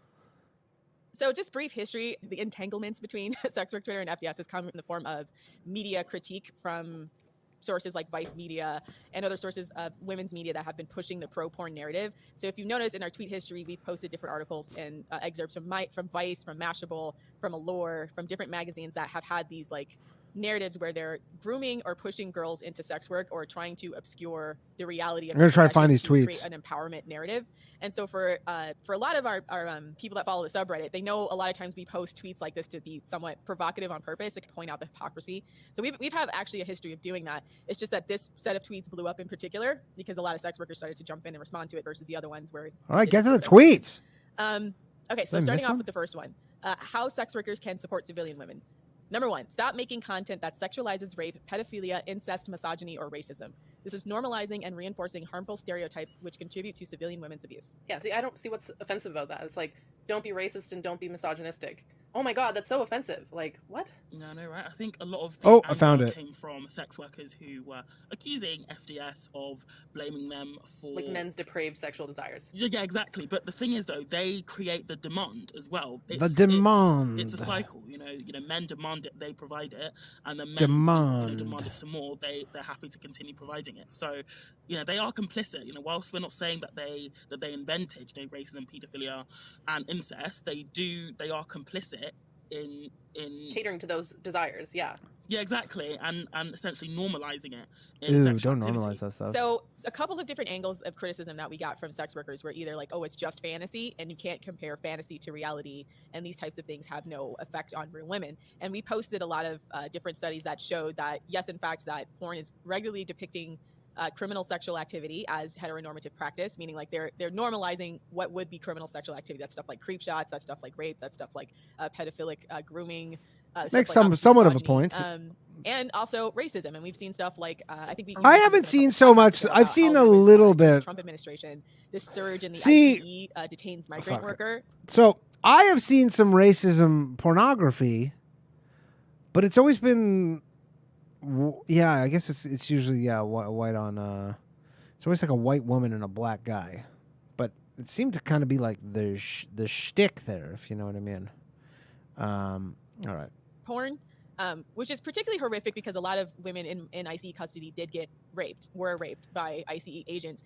It's horrible. So this tweet is calling to task sex work Twitter, saying you are contributing to these dehumanizing stereotypes of women by entertaining these kinds of quote unquote fantasies. And that's actually part of the reason why sex work gets stigmatized, is because content like this is actually quite offensive. You're making light of what is actually a horrific situation for people in ICE custody. And when they say it's fantasy, it's like, well, whose fantasy are you catering to? Racist old white men? Like, it's actually quite disturbing that border guards, members of ICE. I don't know. So dismissive of the themes and the content of this, as just fantasy, or saying like, well, men are demanding it, so that's why we're making it. And I'm like, well, then I don't feel like you're actually supporting other women by making light of what is a crime. I mean, like, to give an example, like I talked a few podcasts ago how my first sexual experiences were literally, you know, porn was the classroom where I'd sit, you know, I was 14, I was dating a 16-year-old guy. He'd been watching porn for years. He showed me some videos, and yeah, they were pretty violent. And I remember seeing that, and he said, "This is sex. This is what I want to do. This is what." He didn't say like this is heteronormative practice, but that was what he's implying, right? What year was this? Who talked like that? It's dark, really, that a lot of young girls are getting these kinds of narratives and are thinking like that is what sex is supposed to be, and it's not healthy intimacy. I don't think we should be teaching people that. Right, and to be clear, we're not blaming desperation survival sex workers. We're blaming like OnlyFans, like a specific group of sex workers who choose this profession and want to normalize it and get like really aggy about people on Twitter that are critical of this and call everybody a swerf and a conservative Christian or what's whatever. a swerf? That's essentially who we're criticizing. A lot Never of the heard that women one. The most marginalized and don't have a choice aren't the ones that you're seeing in like the porn of this. It mostly seems like women they're young women, sure, but a lot of them, they're choosing this because they think it's going to give them some kind of like fame or recognition, or they just fucking want money. Like, why is that not a consideration where all these girls are like, you know what? My dumbass bullshit job sucks. I make no money at it. I still post videos and photos of myself on Instagram, kind of looking pretty scandalous. So I'm just going to take the next step and make a bunch of money. Fortune. I have more to add to that, but I want to get through the tweets first, because I don't think it's just that they're choosing it to be like, there is a lot of that behavior is informed by trauma, but I'll get to it's informed by trauma once we get through the tweets. Tweet number 2. Insist that your regular clients disclose to any women in their life that they use your services. The culture of silence from sex workers is unfair to other women, as they are being robbed of their choice not to participate in a non-monogamous relationship. Yeah, so a lot of sex workers saw that and were like, oh my God, how preposterous. Like, why would I ever do that? Right? But that's the thing. That's the problem. By that reaction itself is problematic, right? It's true that a lot of sex workers would never obviously tell their rat on the Johns, because that would put them in danger. So that's a good point. But at the same time, like, by acknowledging, oh, if I do the right thing, I'm in danger, that's itself, it's like an emperor has no clothes moment, where you're pointing out that this thing was not actually okay to begin with. And you can't say that you're pro-woman if you're willing to look the other way because a lot of sex workers say, men talk about their wives and, girlfriends and relationships. A lot of them in the thread were making out like, how am I supposed to know this? But in the same breath, they'll be saying, we hear a lot about people's relationships. A lot of them liken themselves to therapists. They actually say, like, I'm like a therapist. Exactly. I've heard that a lot. Exactly. And they're putting other women's health at risk, like, especially in terms of things like HPV. A lot of sex workers, Like, they don't ask for STI or STD tests from their clients, and you can't get tested for HPV. So they are literally putting other women at risk. And even in cases of where We've spoken about this many times, though, and a lot of people have said where there is a vaccine for it. Whoops. it's not even physical, like in real life sex work, where it's just online, cam girls, OnlyFans, that kind of stuff. That's real. That, like, we see on subreddits like porn-free relationships and stuff where women talk all the time about how porn and OnlyFans and how their boyfriend messaging girls on OnlyFans is taking away from their sex life or is making them feel bad about themselves. And so even in cases where STDs are not a risk, it's still harming women. 100%. And it also begs the question, if, sex work is work like they say, then why is it so controversial to expect like ethical boundaries? I mean, all professions have like a code of honor or like a code of ethics. And so I don't see why, like, if in fact sex work is a legitimate profession, it is. Why there can't be a code of ethics associated with it. The main point of this tweet to me was just pointing out the hypocrisy of their business model being based on them. Sex work code of ethics is a pretty funny concept. Oops. Helping men to hide their discretionary activities from other women who they know in their life would not accept it, and coddling their egos when they tell them stuff like my wife at home is a bitch or a harpy or whatever. Like, and these women exist to validate a lot of that shit, even if they don't actually believe it. Yeah, a lot of sex workers will be like, oh my gosh, yes, like your wife is such a harpy bitch. And so that's creating like a feedback loop where the man says, oh, I'm like, he'll lie to the sex worker, and then she'll validate the lie, and then he'll go back to his wife and be like, you're a harpy bitch. Like, other women are saying so. Exactly. So that's one of those things where sounds like the sex workers aren't really allies. Be transparent about what their business model is. Their business model is to cater to the ego's wants, needs, and of men, no matter how depraved and no matter how dehumanizing to the subject. Obviously they were up in arms over tweet 1 where we suggested to not make dehumanizing content, and they took a real issue with that. It's not like just a simple exchange of sex. It's a constant coddling of everything a man wants, and they don't want to have to draw boundaries, as you can tell from their reaction to our tweet series. They don't want other women to have any boundaries about it. Yeah. Or they don't think that the women in the relationships with these men deserve to have any boundaries. It's because, though, the entire sex work industry thrives off women just having a lack of boundaries. That's the reason why they reacted so badly to it. Having ethics and... Not of a boundaries, a lack of boundaries. It's a transaction. I don't know. There's a market for it, and women are taking advantage of the demand for themselves, I guess. And, boundaries is incompatible with the sex industry. Yeah, it is. That's exactly it, because the sex industry is unethical. So asking them to have any boundaries or ethics around it, in fact, seems riculous. Like, deep down, they know that it's possible. By the way, the chat is up in arms right now over the no boundaries things, because all they do is have boundaries.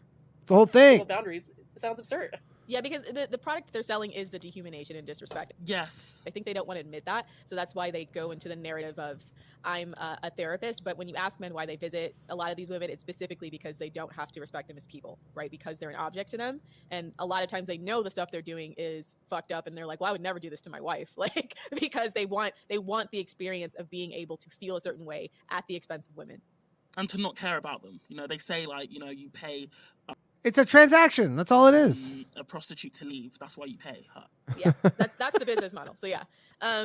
3, stop lobbying against legal protections for women who are involuntarily coerced into participating in sex work because you may personally lose money. Please support and prioritize the safety of women and children first over the expansion of the industry.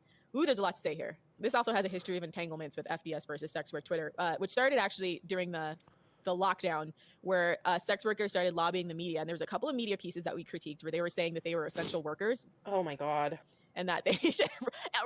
Exactly my reaction, where I'm like... Why not? I mean, if you're going to say that, a grocery store, like stock or like restocking the shelves or cashier is, why not? Your business model is actually very, very incompatible with the fact that we all have to stay home as to not spread disease. If your business model relies on customer contact, like physical customer contact, therefore you are not in compliance with COVID. And also, you're not a necessary profession because literally nobody's going to die if they don't get their penis tugged.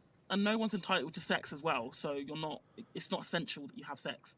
It reminds me of like Christians were being angry, like, oh, so you're saying church is an essential service, but abortion is? Yes. Exactly. That's exactly what I'm saying. So there was some clapback from people around that was like, oh, you guys don't care about sex workers. Oh, you hate women. Oh, this is misogynist. And it's like, no, your profession is literally so funny that they're getting called misogynist. Nothing essential about your service, period. Like, men will be okay if they don't get their penises wet for like a couple of months. Well, I guess a year, it turned out. But at the time... Yeah, no. we didn't know how long it would be. I just want to say, like, it's ridiculous. I really am against this premise that they're perpetuating, that sex is a need just like oxygen or food. It's not. Like, people acting like, oh, sex is a basic need for all living things. No, it's not.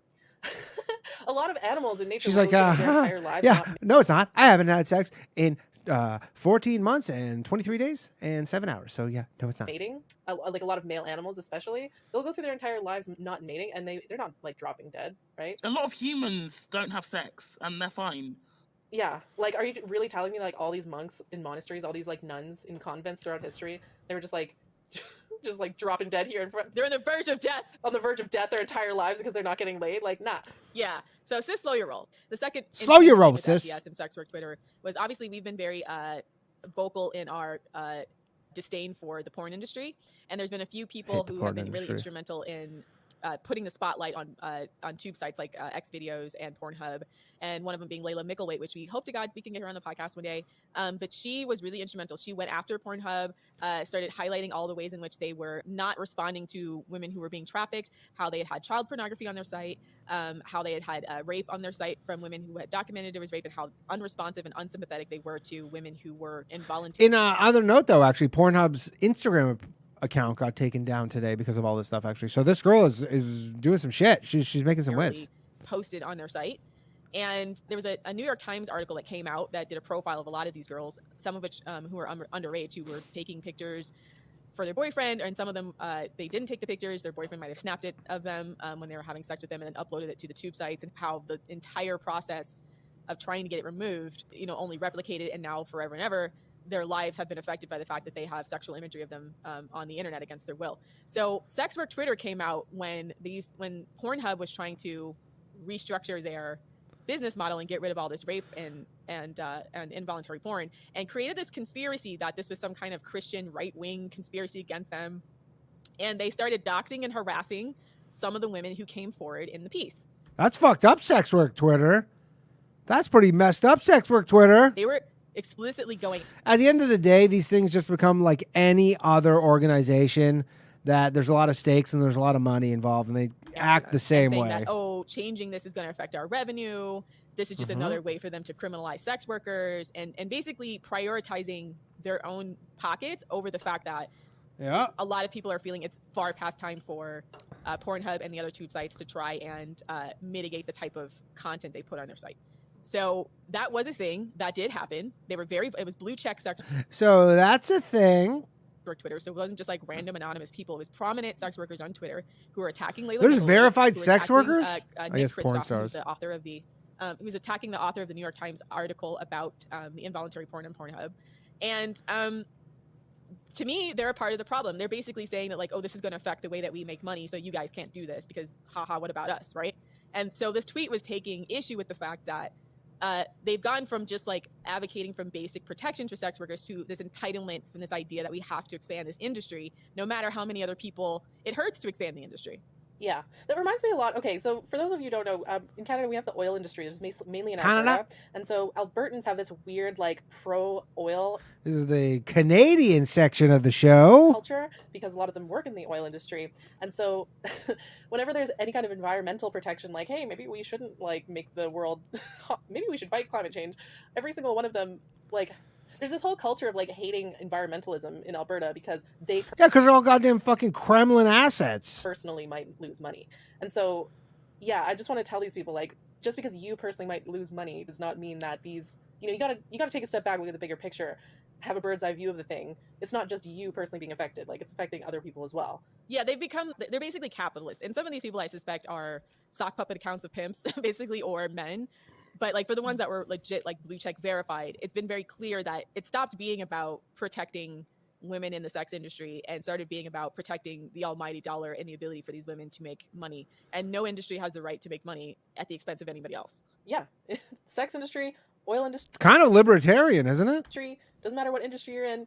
If it's hurting other people, there deserves to be regulation. Even if the people working in that industry might lose money, that's life. But they don't want to accept that, and so they've Or no, now anarchists. considered a lot of these Anarchists? things a Okay. crusade. So- And they'll even make fun of us for being like, oh, like you care about for the children. Like they'll put it in air quotes. Like they'll make fun of you, like, oh, you're doing this quote for the children, but actually I wonder how these chicks feel about all the grooming stuff and like the drag queens. So you just hate sex workers. Like, why is the idea of child safeguarding become a thing that people think is okay to mock? Like, how can you? Yeah. Where did that come from? How can you make fun of that and not realize you're the baddie? They tie to right wing Chicks are super base sometimes. Christian conservatism, and so then they can just say anything that's associated with that is bad, rather than taking it as Christian conservatives probably love merit by these merit, chicks. argument by argument. Yeah, it's such a lazy argument. Like, I see this all the time. It's like, oh, you're saying something that reminds me of like right-wing Christian alt-right people, and therefore you're exactly like them. It's just they're all they're doing is just othering anyone they disagree with, and it's just making it easy for them to reject any kind of criticism, even legitimate criticism. Anyways, next tweet. Tweet number 4.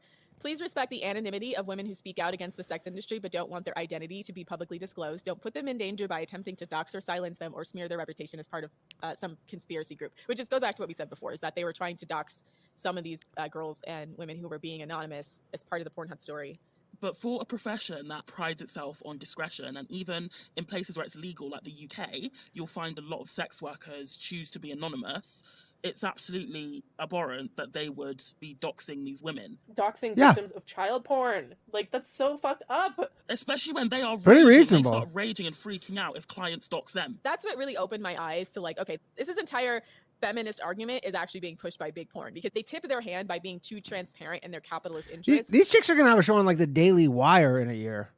Honestly, the way they're going. Over the interest of the most vulnerable people in society, which actually does include sex workers at the bottom portion of society, as well as like just regular everyday women, civilian women who get caught up in porn because of involuntary pornography and rape and things like that. So their masks started to come off during the pandemic. It started to dawn on a bunch of us at FDS who've tangled with sex workers even on Reddit or sex work Twitter that a lot of the arguments that they're making that are supposed to be quote unquote pro-feminist are really just trying to groom new women into the porn industry to protect their capitalist interest and to expand their client base. It's just an industry. Yeah, it's like there's something unseedy like about being a prostitute. Will cloak misogyny with like woke, appropriating social justice language to oppress women. And, misogyny is woke now. Oppressing women 6 is woke more now, likes. Progressive. And so this is just another example of that. Like big porn appropriating feminism to advance their own, industrial interests.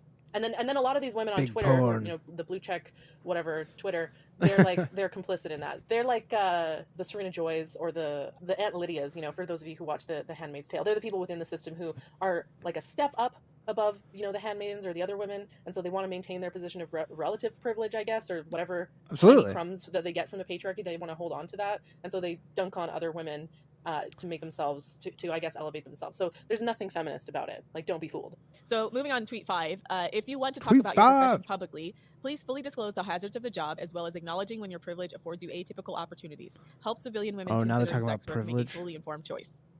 Yeah, this was the tweet. That was the tweet that made me kind of look at myself and realize that I've been guilty of that as well. Like on the BDSM polyamory episode, I said something along the lines of like, oh, like those 6 months as a sugar baby was some of the best times of my life, referring to things like the luxury. Yeah, it probably was.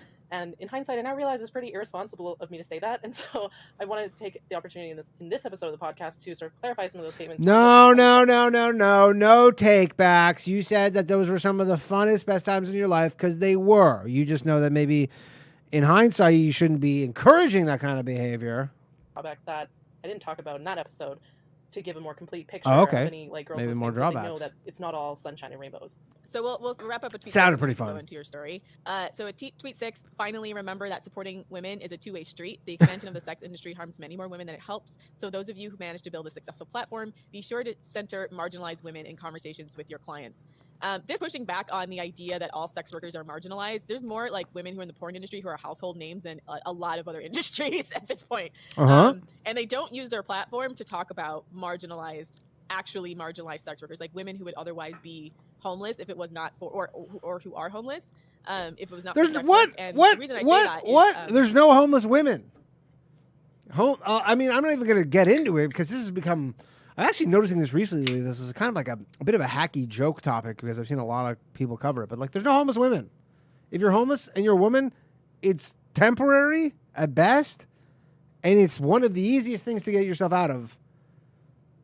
This is a man-dominated game.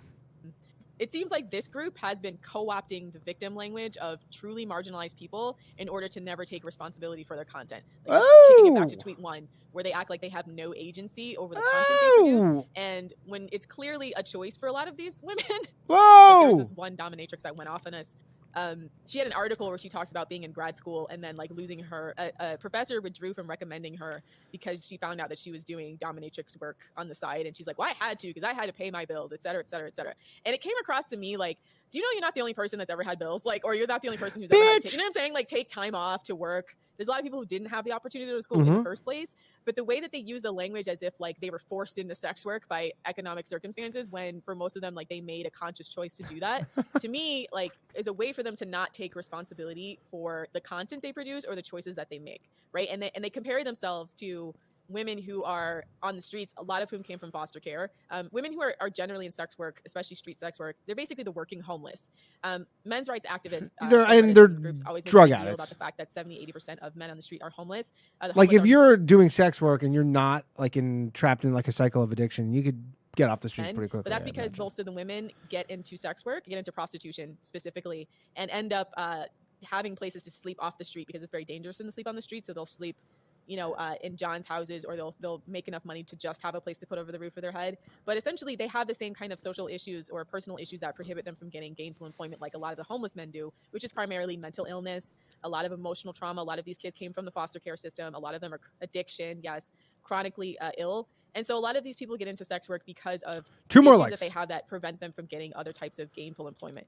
I do not like that this group of choosy choice sex workers who choose this as a profession are appropriating the language of marginalized people and then not platforming those marginalized people, because it would probably cause them to lose work if they actually did, because it's not sexy to think about like a drugged out former foster kids who are acting out their emotional trauma because they were so traumatized that's a very good point, by their birth parents or being in the system.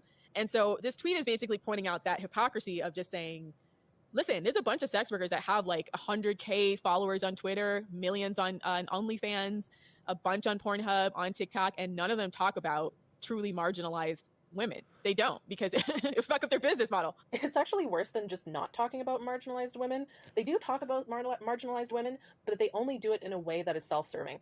And so I think it's very insulting to see a lot of these women who are making, tens or even hundreds of thousands of dollars on OnlyFans. 150 on OnlyFans a month, like the top 0.1% of OnlyFans, comparing themselves to, Thai women who were kidnapped off the side of the street to be sold as like a quote unquote wife to like a Chinese billionaire or whatever, or comparing themselves to say like, brothels in Bangladesh or whatever. Like, these two things are not the same thing. So it's not only that they're not centering marginalized women, they're actually exploiting marginalized women by using their stories to escape criticism and escape accountability, and as a way of perpetuating that industry that oppresses those marginalized women. So I actually think it's not, and so a lot of people will say on the subreddit, oh, like a lot said marginalized women so many fucking times.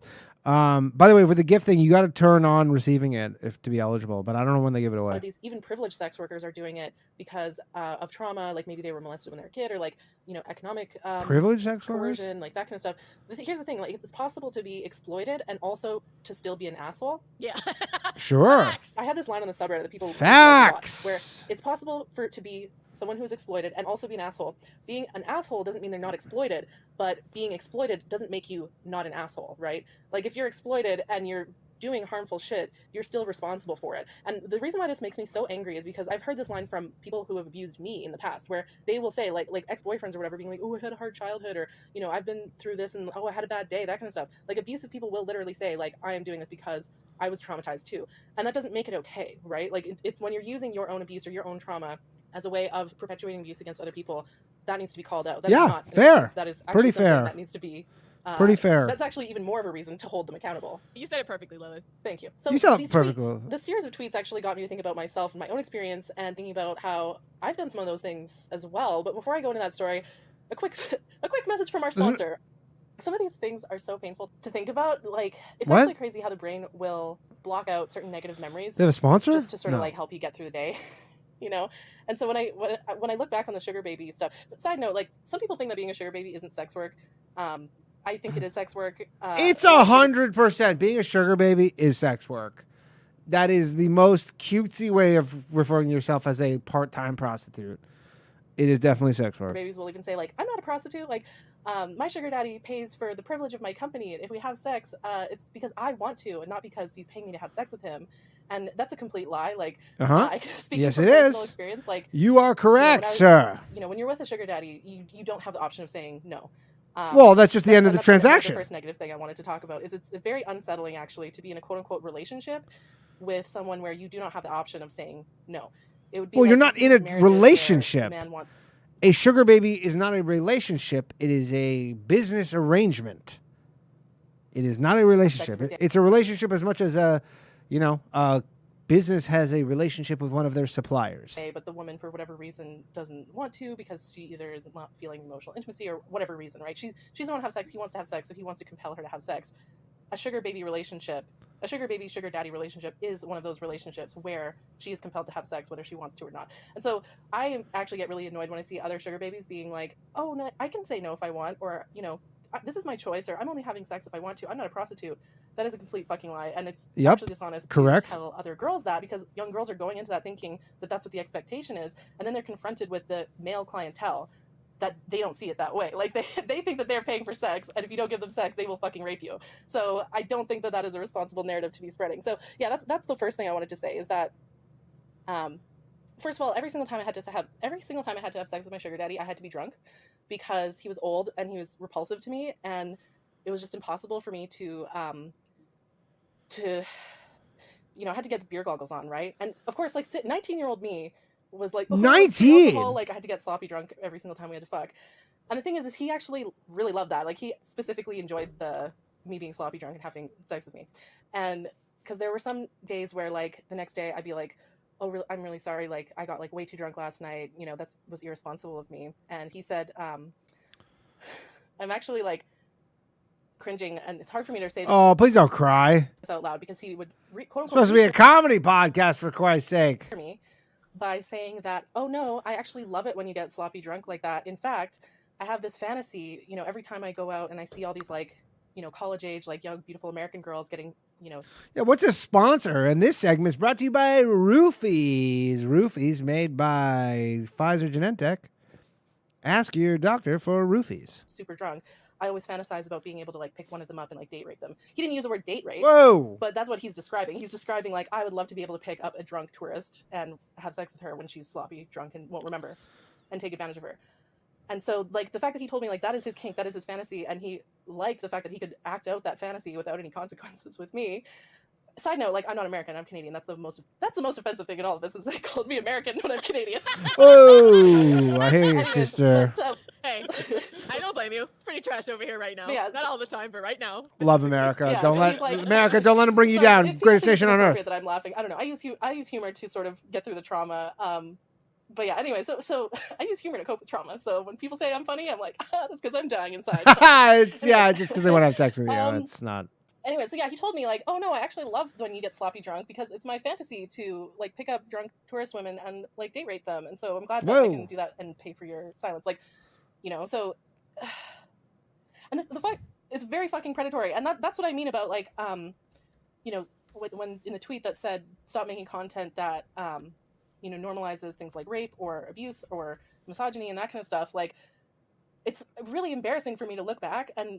When he told me that, I thought that was a compliment. Like that's what I'm referring to when I'm saying your porn type. Like when a guy says that that you are his porn type, that is not a compliment to you personally.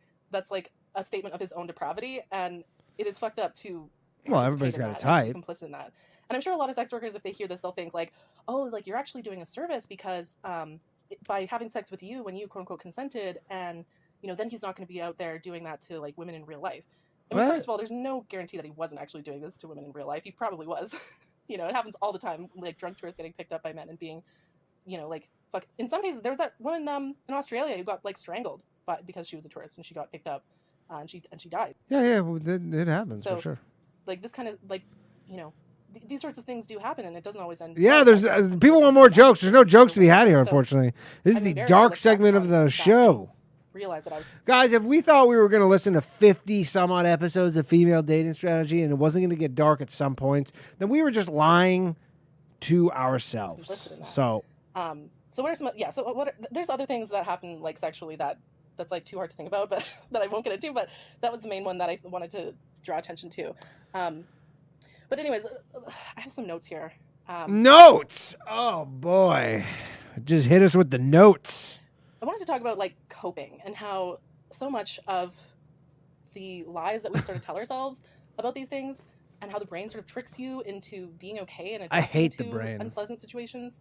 Like for example, when we had our Disney episode, there were a lot of people commenting how Beauty and the Beast We skipped it. It was shitty. originally was a story from like the 17th century that was told to, you know, aristocratic girls who were about to be married off to old men as a way of helping them. You know, they see themselves as some heroine who's putting up with a beast for the sake of her dad.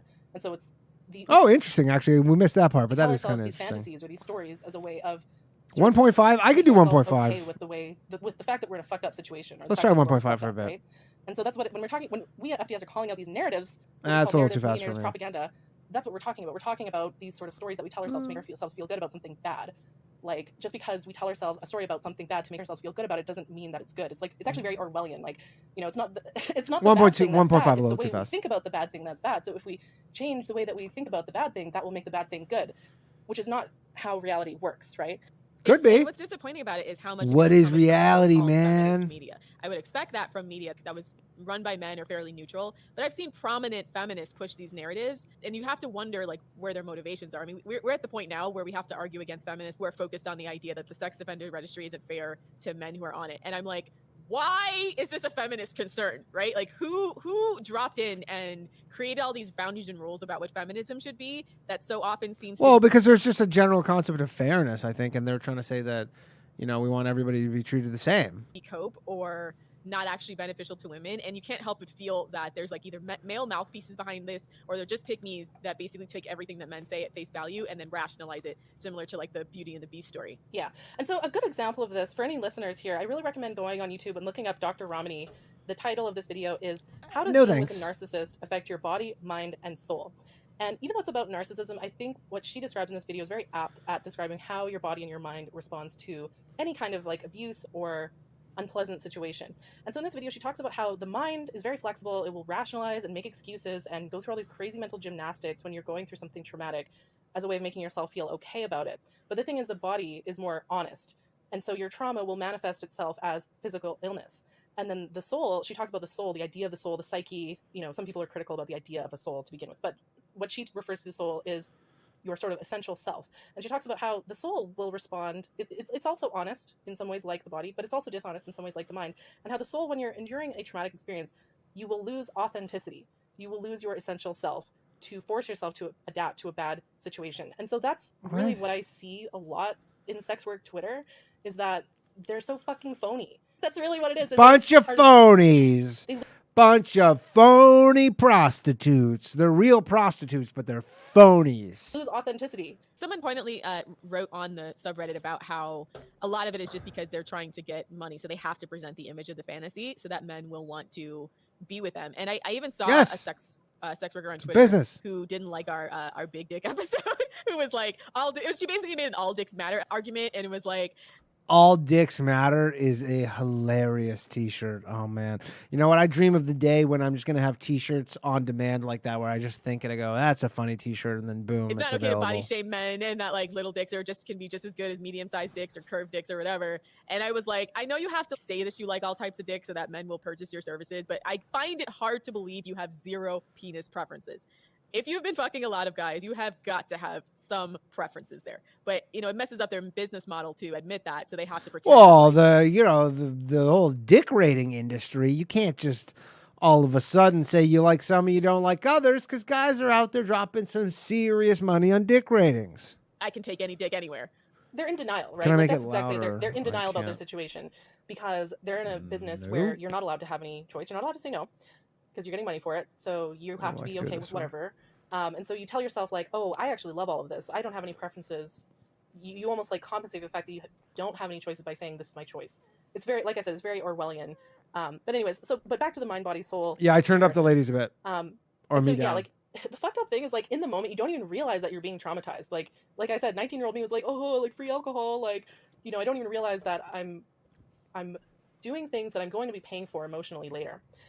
We all are, after that is- sister. like after the sugar baby experience, I We I all fell into are. really deep depression and I had a lot of like anxiety and was having panic attacks. I started binge eating, and so I gained a lot of weight. You know, I talk about Ooh. weight loss, weight gain, and stuff on the subreddit a lot. And I'm not saying that to shame other women. It's informed by my The own real question is, where are we at now, though? experiences, my own trauma, in that like a lot of disordered eating that By the way, I don't know why they're not giving away, because YouTube's supposed to automatically give away these channel memberships. I don't know why they're not doing women it. have is Maybe you'll get it after the fact, but it caused will by happen.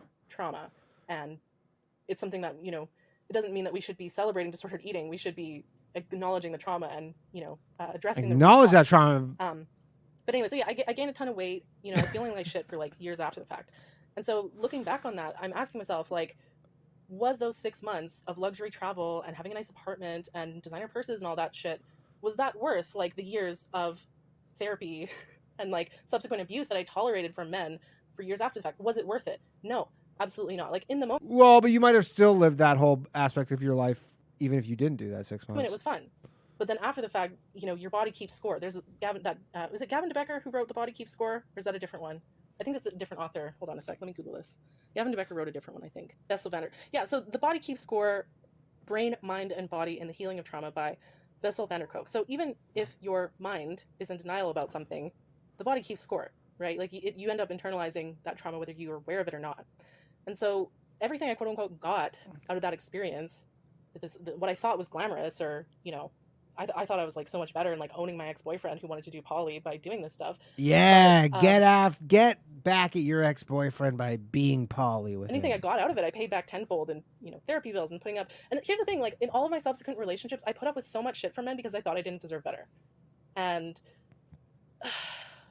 here's the thing, I was one of the privileged ones. The fact that I am even able to afford therapy is itself privilege. There's so many former sex workers walking around out there with unresolved trauma who don't even know that they're walking around with unresolved trauma, and that pain is manifesting itself. Aren't we in all, ways. though? Could be worse. You could be American and like not have any healthcare. Yeah, true. Like, so Yeah, that actually does blow. definitely could be worse. That actually does blow. We're so horrible. but no, even in Canada, therapy is not free. Canada. Like you mentioned in another episode how like dentists are luxury bones. Luxury bones, teeth. Yeah. No, we have the same thing in Canada. Like dental care is not included, Canada. I hate and Canada. drugs like pharmaceuticals Canada. are not included in our health plan, right? So all of those. We get free therapy in the UK. That's the one thing that we've won against. Oh, Canada. in it, Yeah. in it, bruv. No, kidding. In it, bruv. We got free therapy in Britain, in it, bruv. I want what you have. So I want anything at all. yeah, so I ended up having to pay out of pocket to just sort of get my shit together mentally, emotionally, and and I was lucky that, maybe not lucky, I don't know, because I had a good paying job at the time. So, but yeah, like that's a privilege that a lot of people are not afforded, and so a lot of them don't go to therapy and they just walk around with this unresolved trauma and find all these ways of coping, and a lot of times their coping mechanisms end up harming other women. That's what I mean about these fantasies and these fairy tales that we tell ourselves to cope with our trauma. When we go on social media and say, oh, like being a sugar baby is great, and like look at my amazing luxury apartment and look at all my traveling experience, oh my gosh, I love this, like, but not mentioning that you're letting like gross men like fuck you in the ass and you have to be drunk every single time. Like that's like a dark reality that most people don't want to acknowledge on social media, and I don't blame them for not wanting to share it, because Some do acknowledge it. The hoes. it's hard to think about. A lot of people have a hard time even thinking about it in the first place. Like even me, I had to think long and hard if I even wanted to talk about this, but I decided it was worth it in the end. I wonder if she loves Trudeau or not. The That is a good another question. privilege I want to point is I only had one John. Like all of this Okay, at least she admits she's a prostitute. trauma that happened in the years after that was after one man. One man caused that trauma. So I can't even fathom how much I mean, take a little bit of worse responsibility. it would be for some women out there who are seeing more than one John a day for like months or years even, right? And how much worse it must be I agree. for, That probably for would women who be have it worse off than me. traumatic. My advice for teenage girls out there who are, you know, on YouTube or TikTok and are seeing these girls flaunt their sugar baby lifestyle is that that's only half of the narrative. There's the other half, which is the reality that they're not saying. Don't do it. It's not fucking worth it. In the moment, you think it's awesome, but you don't even know that you're going to be paying for it later. And the house always wins. That's the other part of this narrative. And you've Who's the house here? Wait, are dudes the house? Or is life the kind house? of seen that happen the last 10 to 15 years. Is there's been a bunch of these prominent porn stars or sex workers who have gone on, like, for lack of a better term, like a hoe redemption tour, where like after they're done with their quote unquote career, they come out and then admit about how much horrific shit they were putting up with behind closed doors, and then sort of repaint. But I mean, lots of people have jobs not sex related where they say the same thing.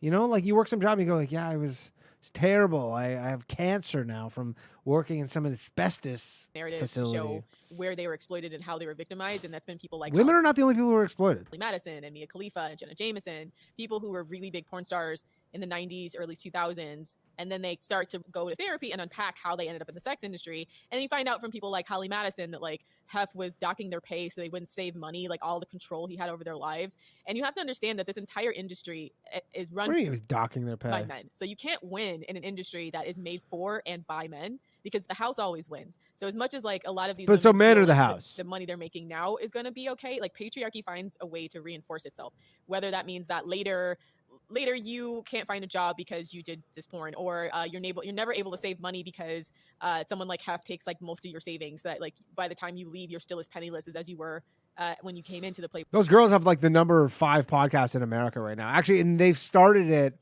I wonder if it was going on when they're Mia talking Khalifa's about been this. complaining about the fact that these other companies own her images. She has no control over all of her Signed a bad deal. You ever see Stranded at Compton? He signed a bad deal. images that she did porn in, and specifically she wore a hijab during some of it, which caused a couple of different countries to ban her. Oh, yeah, there might be a couple different countries who don't care for that kind of activity. A couple of Muslim countries to outright ban her, so she can't even go to visit Ew. family and friends in Muslim countries anymore. Yeah, So they it's one might of those not like things that. where the lure of the money and the temporary glamour is just I mean, she's super famous, though. She's literally pretty famous for the 3 weeks she's bait. been in porn. It's a bait to get you in a hook that's gonna like eat you up and chew you out.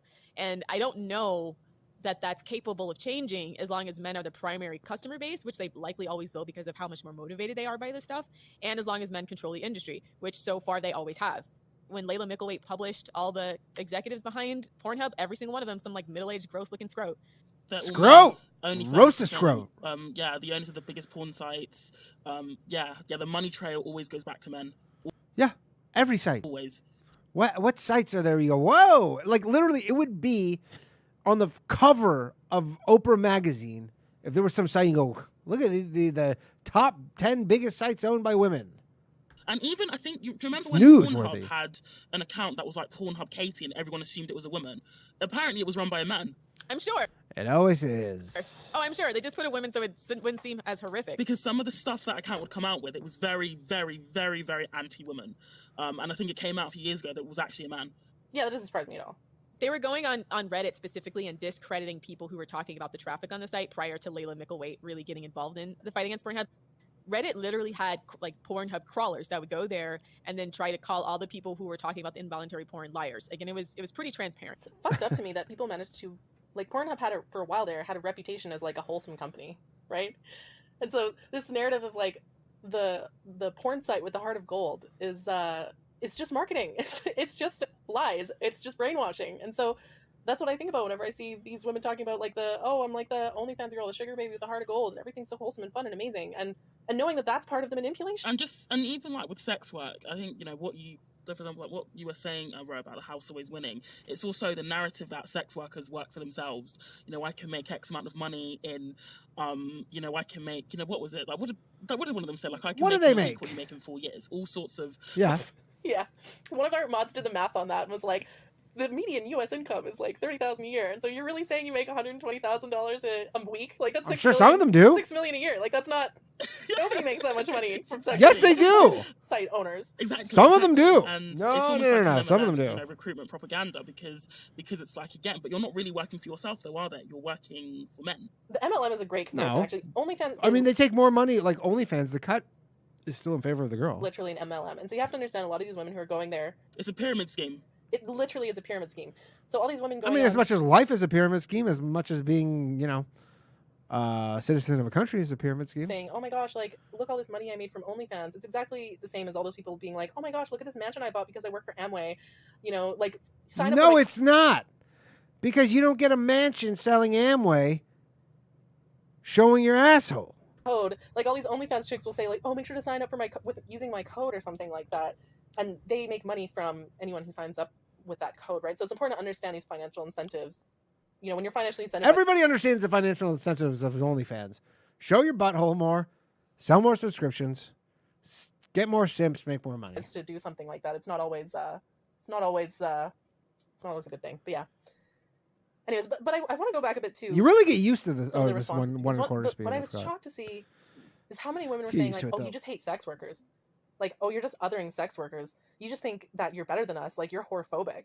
And so, What the fuck is whorephobic, by the way? This just seems like another made-up woke word that I have no idea what they're talking about. Like, what is whorephobic? what they're talking about when they say whorephobia is like they're talking about something that exists, but I think that their analysis of it is wrong. But we'll get into that later. But like they're saying like, oh, you just hate sex workers. That's why you're criticizing the porn industry. And it's the opposite. I'm not othering them. I don't actually think other that them. they're better than sex workers. Like it's the opposite. They for sure think they're better than sex workers. I 100% believe that. Actually, like when I see a sex worker, I think she's not all that different from me, right? Like she's one of my sisters. And so when Yeah, we put on our garter belts just the same, one leg at a time. she has criticized the sex industry, it's not because we think sex workers are subhuman. It's because we recognize their humanity. And so things like OnlyFans, the normalization of porn and sex work and all that, it's traumatizing and it's weakening an entire generation of women. And as feminists, we need to fight this. This is not something that is in women's best It's not like this is great for dudes either. Like the dudes who are just obsessed with OnlyFans chicks. It seemed like they turned it around on us. Like, we're dehumanizing them by having a problem with the dehumanizing porn. And to be fair, generally we attack men on this. And generally, like, if you see our subreddit, it's pretty much entirely us dragging the fuck out of men. This is Drag them, one of the queens! addressed directly to sex workers. Like, generally we critique men or we critique the way the media spins the narrative. What? But we have Media? critiqued sex workers in the past we think are basically engaging in dishonest practices that are contributing to these specific types of abuse. So that's essentially their issue, is that like the ones that can be held accountable and the ones that are choosing to do this, they have a problem with that. Again, like I said, it could be denial, it could be them acting out trauma. But I also think some of it, and actually we can verify that definitely some of it, has been from media grooming them to think like they're doing some kind of noble feminist fight by doing all this fucked up porn. And that is a really, really dangerous place for Fair criticism. feminism to be, or the focus on female empowerment, because you're never going to find empowerment at the end of a man's penis. It's just not going to happen. And the way I don't know. I've been pretty empowered before. I have felt pretty empowered over at the they bathhouse. keep trying to frame everything like if we just become as sexual, or if we use the male model of sexual if we use the male model of how sexual expression should be, then we're making progress. Yeah, that's like a trick that men have pulled over women, being like, yeah, we're promiscuous. You should look how great it's going for us. You should try that too, We're ladies. betraying ourselves every time we try to fit into a patriarchal idea of what women should be as sex objects, right? Instead of focusing on what we want as women, how to focus our sexual wants and needs, they're focusing making every type of depravity that men like okay and mainstream, and saying that like if you criticize any of this, then you hate sex workers. That's what they're hiding behind, because obviously if we say like we've said multiple times, look at the type of men who like to choke women out as sex, and look at the type of men who are attracted to these things. Honestly, I hate for this to be the hill that I'm choosing to die on, but it's literally all women asking for this shit. It's not guys' idea ever. Like they're almost acting like, pay no attention to the man behind the curtain. Like, look at the pretty lady in the front who's telling you that you're like discriminating against her by like criticizing this type of porn, rather than understanding that the reason why that we're criticizing this stuff is because we know the creeps that are behind it and why they are sexually attracted to this thing, and what the long-term damage is of feeding women into this kind of machine for male depravity. Exactly. It's not dehumanizing to sex workers to be against the way that men are dehumanizing them. And they say all the time, like, oh, you're just hating on sex workers. You're never actually criticizing men. Bullshit. Like, if you know anything about us and what we do, we drag men all the fucking time. Yes, go off, queen. Drag them. We are, right? What are you talking about? Yeah. You better look us up. You better do your research. But at Whoa, the same that's time, women appropriating black culture. are complicit in this. Yeah. And I also think, like, it's so funny because there's different people who say, like, they're unhappy with the amount that we criticize women. Like, some will say that we should criticize women more, or some people will say we don't criticize women enough. And so, yeah, like, we don't believe in blaming women for everything, and we acknowledge that, patriarchy will often turn things around and, like, blame women for things that men do. But at the same time, we're kidding ourselves if we're pretending like there's no such thing as women who are complicit in patriarchy. It's like the female equivalent Go of off, Uncle queens. Tom, right? Go off. Women like Ghislaine Maxwell, for example, who are complicit, and a lot of sex traffickers Of women, yeah. are women. Like, a lot of madams, like a lot of people who own these brothels in third. A lot of madams. 100% of all madams ever have been women. world countries or whatever are women. Even first world countries as well, they're women. Even first world countries. Yeah. Women ain't shit. So says the Female so, Dating Strategy Like, podcast. we're kidding ourselves if we're pretending like women are always innocent victims and are always above reproach And have no agency. and have no agency. Yeah, but you know what? They say that women have no agency, but then you do say with sexual stuff that women don't have agency when you're saying with the sugar baby stuff that, And that's the thing I find so fucked up about this whole conversation is so many will be, oh, this is my choice. I'm doing this. This is empowering. And then the moment you try to hold them accountable for those quote unquote choices, they go, oh, I have no agency. I'm a victim. I'm marginalized and so on. So which is it? Yeah. I mean, Yeah. both of those groups exist. It's just that the former group is co-opting the narrative of the latter group to avoid accountability rather than like, and they're not even having the courtesy, a lot of them, to actually listen to the actual women or platform women who are actually marginalized. Yeah, because it doesn't fit their narrative, right? So it's so... There's so many layers to this, and it's so insidious, and it's hard to have these conversations on the internet. Like, it's impossible to have nuanced conversations on the internet. I don't know, like with the 280 character limit on Twitter. You know, yeah. Like, you can't. Our Twitter manager hung in there, but like, yeah, it's They have very a Twitter hard manager to have this conversation in like a massive pylon like it is on the Twitter. And also explore the nuances like we are right now, right? And that's why sometimes I think when we write stuff, it comes across like very blunt, right? And very cutting to people because you only have so many characters and we got to make a point. Like, it annoys me when I write, like, I take a few hours to write, like, a multi-paragraph analysis of multiple angles and talk about different perspectives and all that, and take the time to really try to make it as nuanced as possible and to take different people's perspectives into account, and then it gets cross-posted to some of the FDS hate subs, oh, you just hate sex workers. It's so fucking frustrating to see these. I mean, you don't like sex workers. The subreddits that are run by men, they obviously have a vested interest in misunderstanding this, misunderstanding what we're saying here. Yeah, they're committed to misunderstanding us, yeah. Right, it's deliberate. If they make a joke with the pun misunderstanding, I'm going to fucking snap. Other ones, I think, is just because it's hard to have someone like us just like straight up put a torpedo through their entire worldview that's been carefully crafted by media. Right. So it's easy to just be like, oh, well, they're swerfs, you know, or they're like just put a label on it and not like actually understand the argument that we're making. But it actually is very, very concerning, the slow creeping, quote unquote, normalization of sex work that's happening. I've even seen narratives that said that like we have to support sex work to support like people of color. Like this is the other thing that's been driving me kind of nuts about like the woke left in general. But a lot of times they put these like convoluted justifications for stuff. And then rather than having like an actual argument, they'll just like have it said by a person of color or have it said by an LGBTQ member, and then somehow that justifies itself.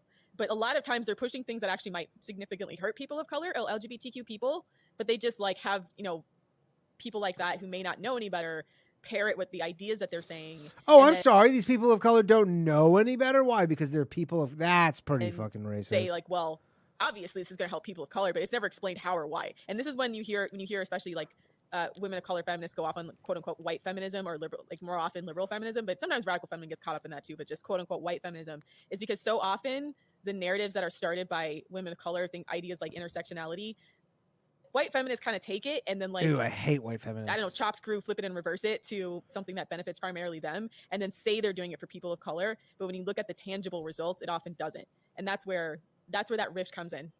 This could be an episode on its own.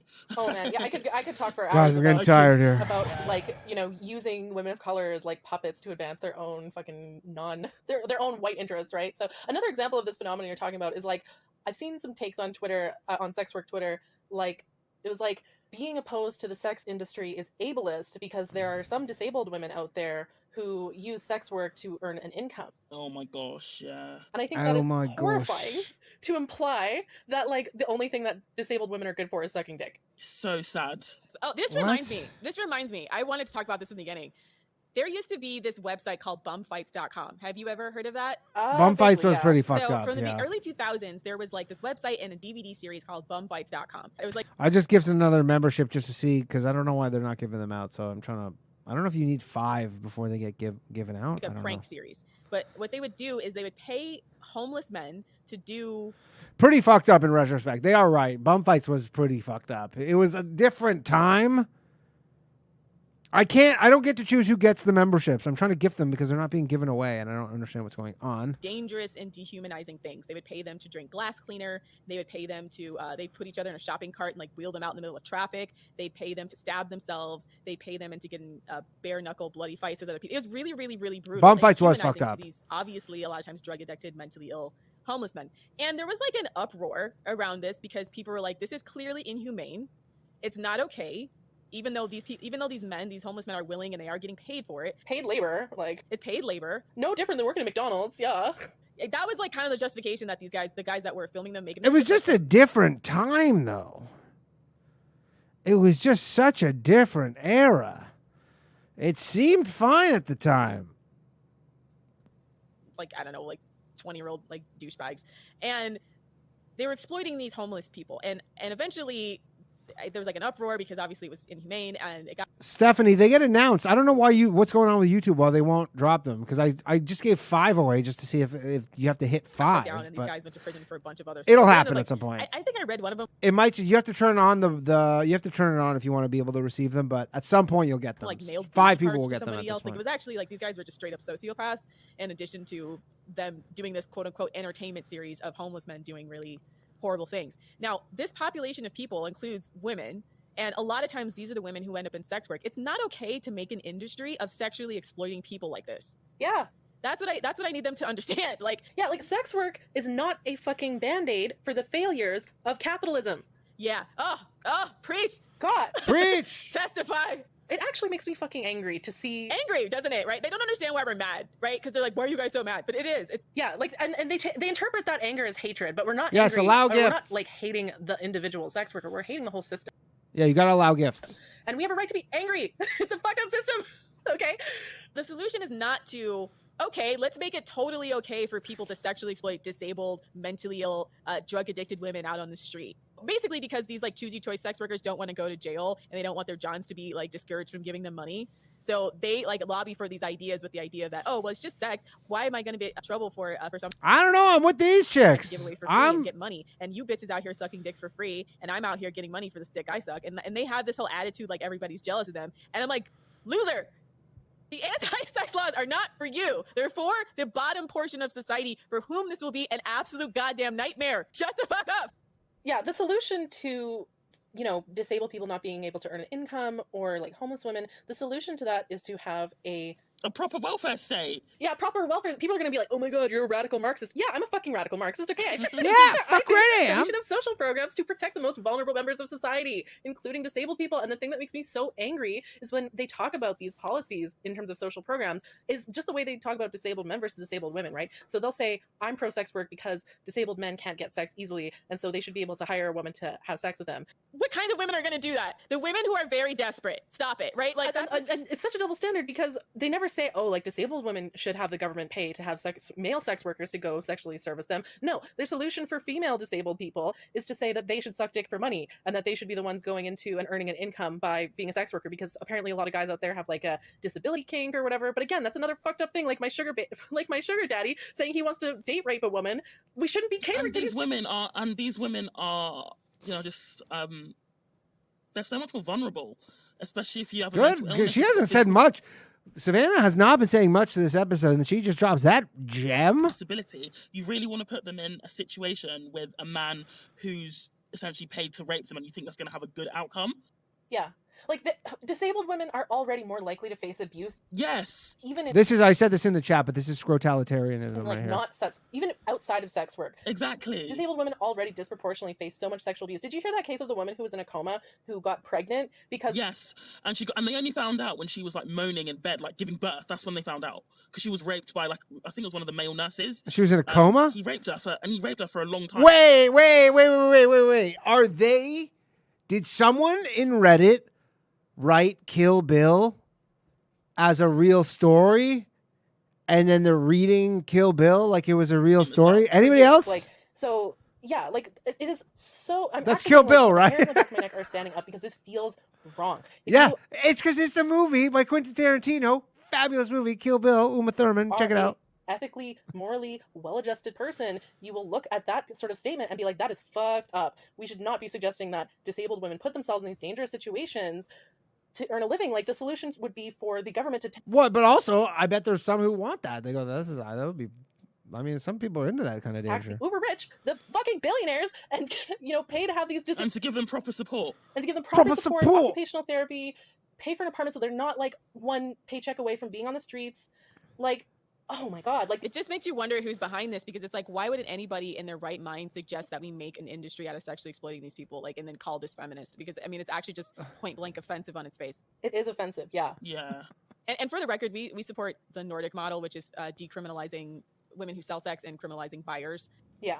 I don't think sex workers should be going to jail unless they're pimps. Like, I don't think women who are trafficked shouldn't be going to jail. But we also cannot make an industry of men sexually exploiting vulnerable women, period. That cannot happen. That would be the worst thing to happen to women. I don't know why I don't know why this is really picking up the kind of theme. Yeah, you but liberal it shouldn't. chicks are out of your mind with this stuff. Sex work is one of the oldest professions, to which I respond, well, It's the oldest slavery has profession. existed since the beginning of time. Most people, the same crowd who argue that sex work is work, were also the ones marching for BLM. Yeah, but okay, relax with the comparison to slavery, because obviously slavery in many or all instances was involuntary, and then sex work to a degree is at least voluntary, and in some cases, like OnlyFans, it's very hyper voluntary. Of people of color from, I guess, the residual effects of slavery, but they don't seem to connect the dots that the amount of that is such a terrible comparison. Around it doesn't really speak to its moral standing. And do you really think these women in the times of the Bible were collecting the coins when they were sucking dick? Absolutely not. They were under the thumb of men. I mean, pimps have existed since the beginning of time. Sexual exploitation. Yeah, because if you give them the coins and they go out and they come back and you go, where are the coins? You go, I don't know.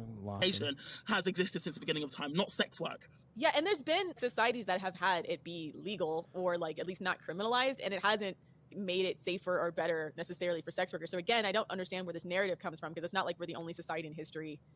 There's other societies in history where it's brothels and whatever were all right, bring us business. home. And it hasn't made everything magically better for them. So I don't know. Yeah, like sex work has been legal, well, quote unquote legal, or like at least not criminalized for like most of human history. And Savannah, I think the comparison of prostitution to slavery is like, I think we talked about this in the mod chat where it's such a good comparison because no, it's not. Both started to exist at the dawn of civilization. Because like slavery, for example, started to exist because agriculture is backbreaking work that people don't want to do. And so yeah, and fucking prostitution exists because also agriculture is backbreaking work, and some chicks realize, they go, hey, instead of doing getting my back broken, I could just get my back blown out. One of the ways that people would get agricultural work to be done is to enslave them and compel them and use violence to compel them to do work that they don't want to do. And prostitution is exactly the same way. It's about using violence to compel women to do sexual labor that they don't want to do. And so I don't think that that's like, they're both very similar actually as an institution. And if you're against slavery, you should also be against prostitution. Facts. Exactly. Facts. I almost feel spent. Facts. I feel like I have so much more in the tank. I am exhausted, yeah, ladies. This is exhausting. This I cannot stress how exhausting this is. Exhausting week. Oh my god. It has. Oh. I just hope for the people who saw the thread and like, a little bit of the lib fem narrative started to crack just a little bit, and they started to kind of understand why prostitution in its current form has been not legalized and made like a normal part of business for this long, is because of the exploitative nature. And also like, just stop lying that this is an industry that's going to overall either empower women or that we have the kind of power in this industry overall when it is controlled by men. It could. You just got to keep trying some more. The house always wins here. The house always wins. And I don't know, I probably missed some points, but yeah, so long as you support prostitution, men will always win. It's that simple. Yeah, it's that simple. And that's our show. Please check out our Twitter at fem.strat, as well as our Patreon, patreon.com/. All right, we made it to the end of the show. That has been episodes 10 and 11 of the Female Dating Strategy Podcast. We're getting there, gang. We're getting there. It's an arduous task. I feel like I'm climbing a mountain, but soon enough, we'll catch up, and then I'm going to get on this show. I'm getting on the Female Dating Strategy Podcast. If it's the last thing on earth, I fucking do. I appreciate you all. Have a happy Labor Day. If you want to support the podcast, you can do so by joining the Patreon, patreon.com/lowvaluemail. We're going to have some merch and stuff. We're back with a new episode of Low Value Mail, the call-in show this Tuesday night at 9 p.m. The topic is kind of what are your life hacks? Your personal life hacks are things that you do that make your life better. It's going to be a positive episode because we're always in the muck. Anyways, thank you very much for joining the show. In terms of the channel memberships, I'm going to figure that out. I don't know why they haven't been given out, but you might just wake up one day and have one in your account, but I'm going to check into them because I paid for them. It cost me 30 bones. So I definitely want y'all to get them. That's been the show. I've been JD SCROTE. Have a lovely Labor Day. Until next time, which will probably be Wednesday afternoon. I think Wednesday afternoon will be the next Female Dating Strategy stream.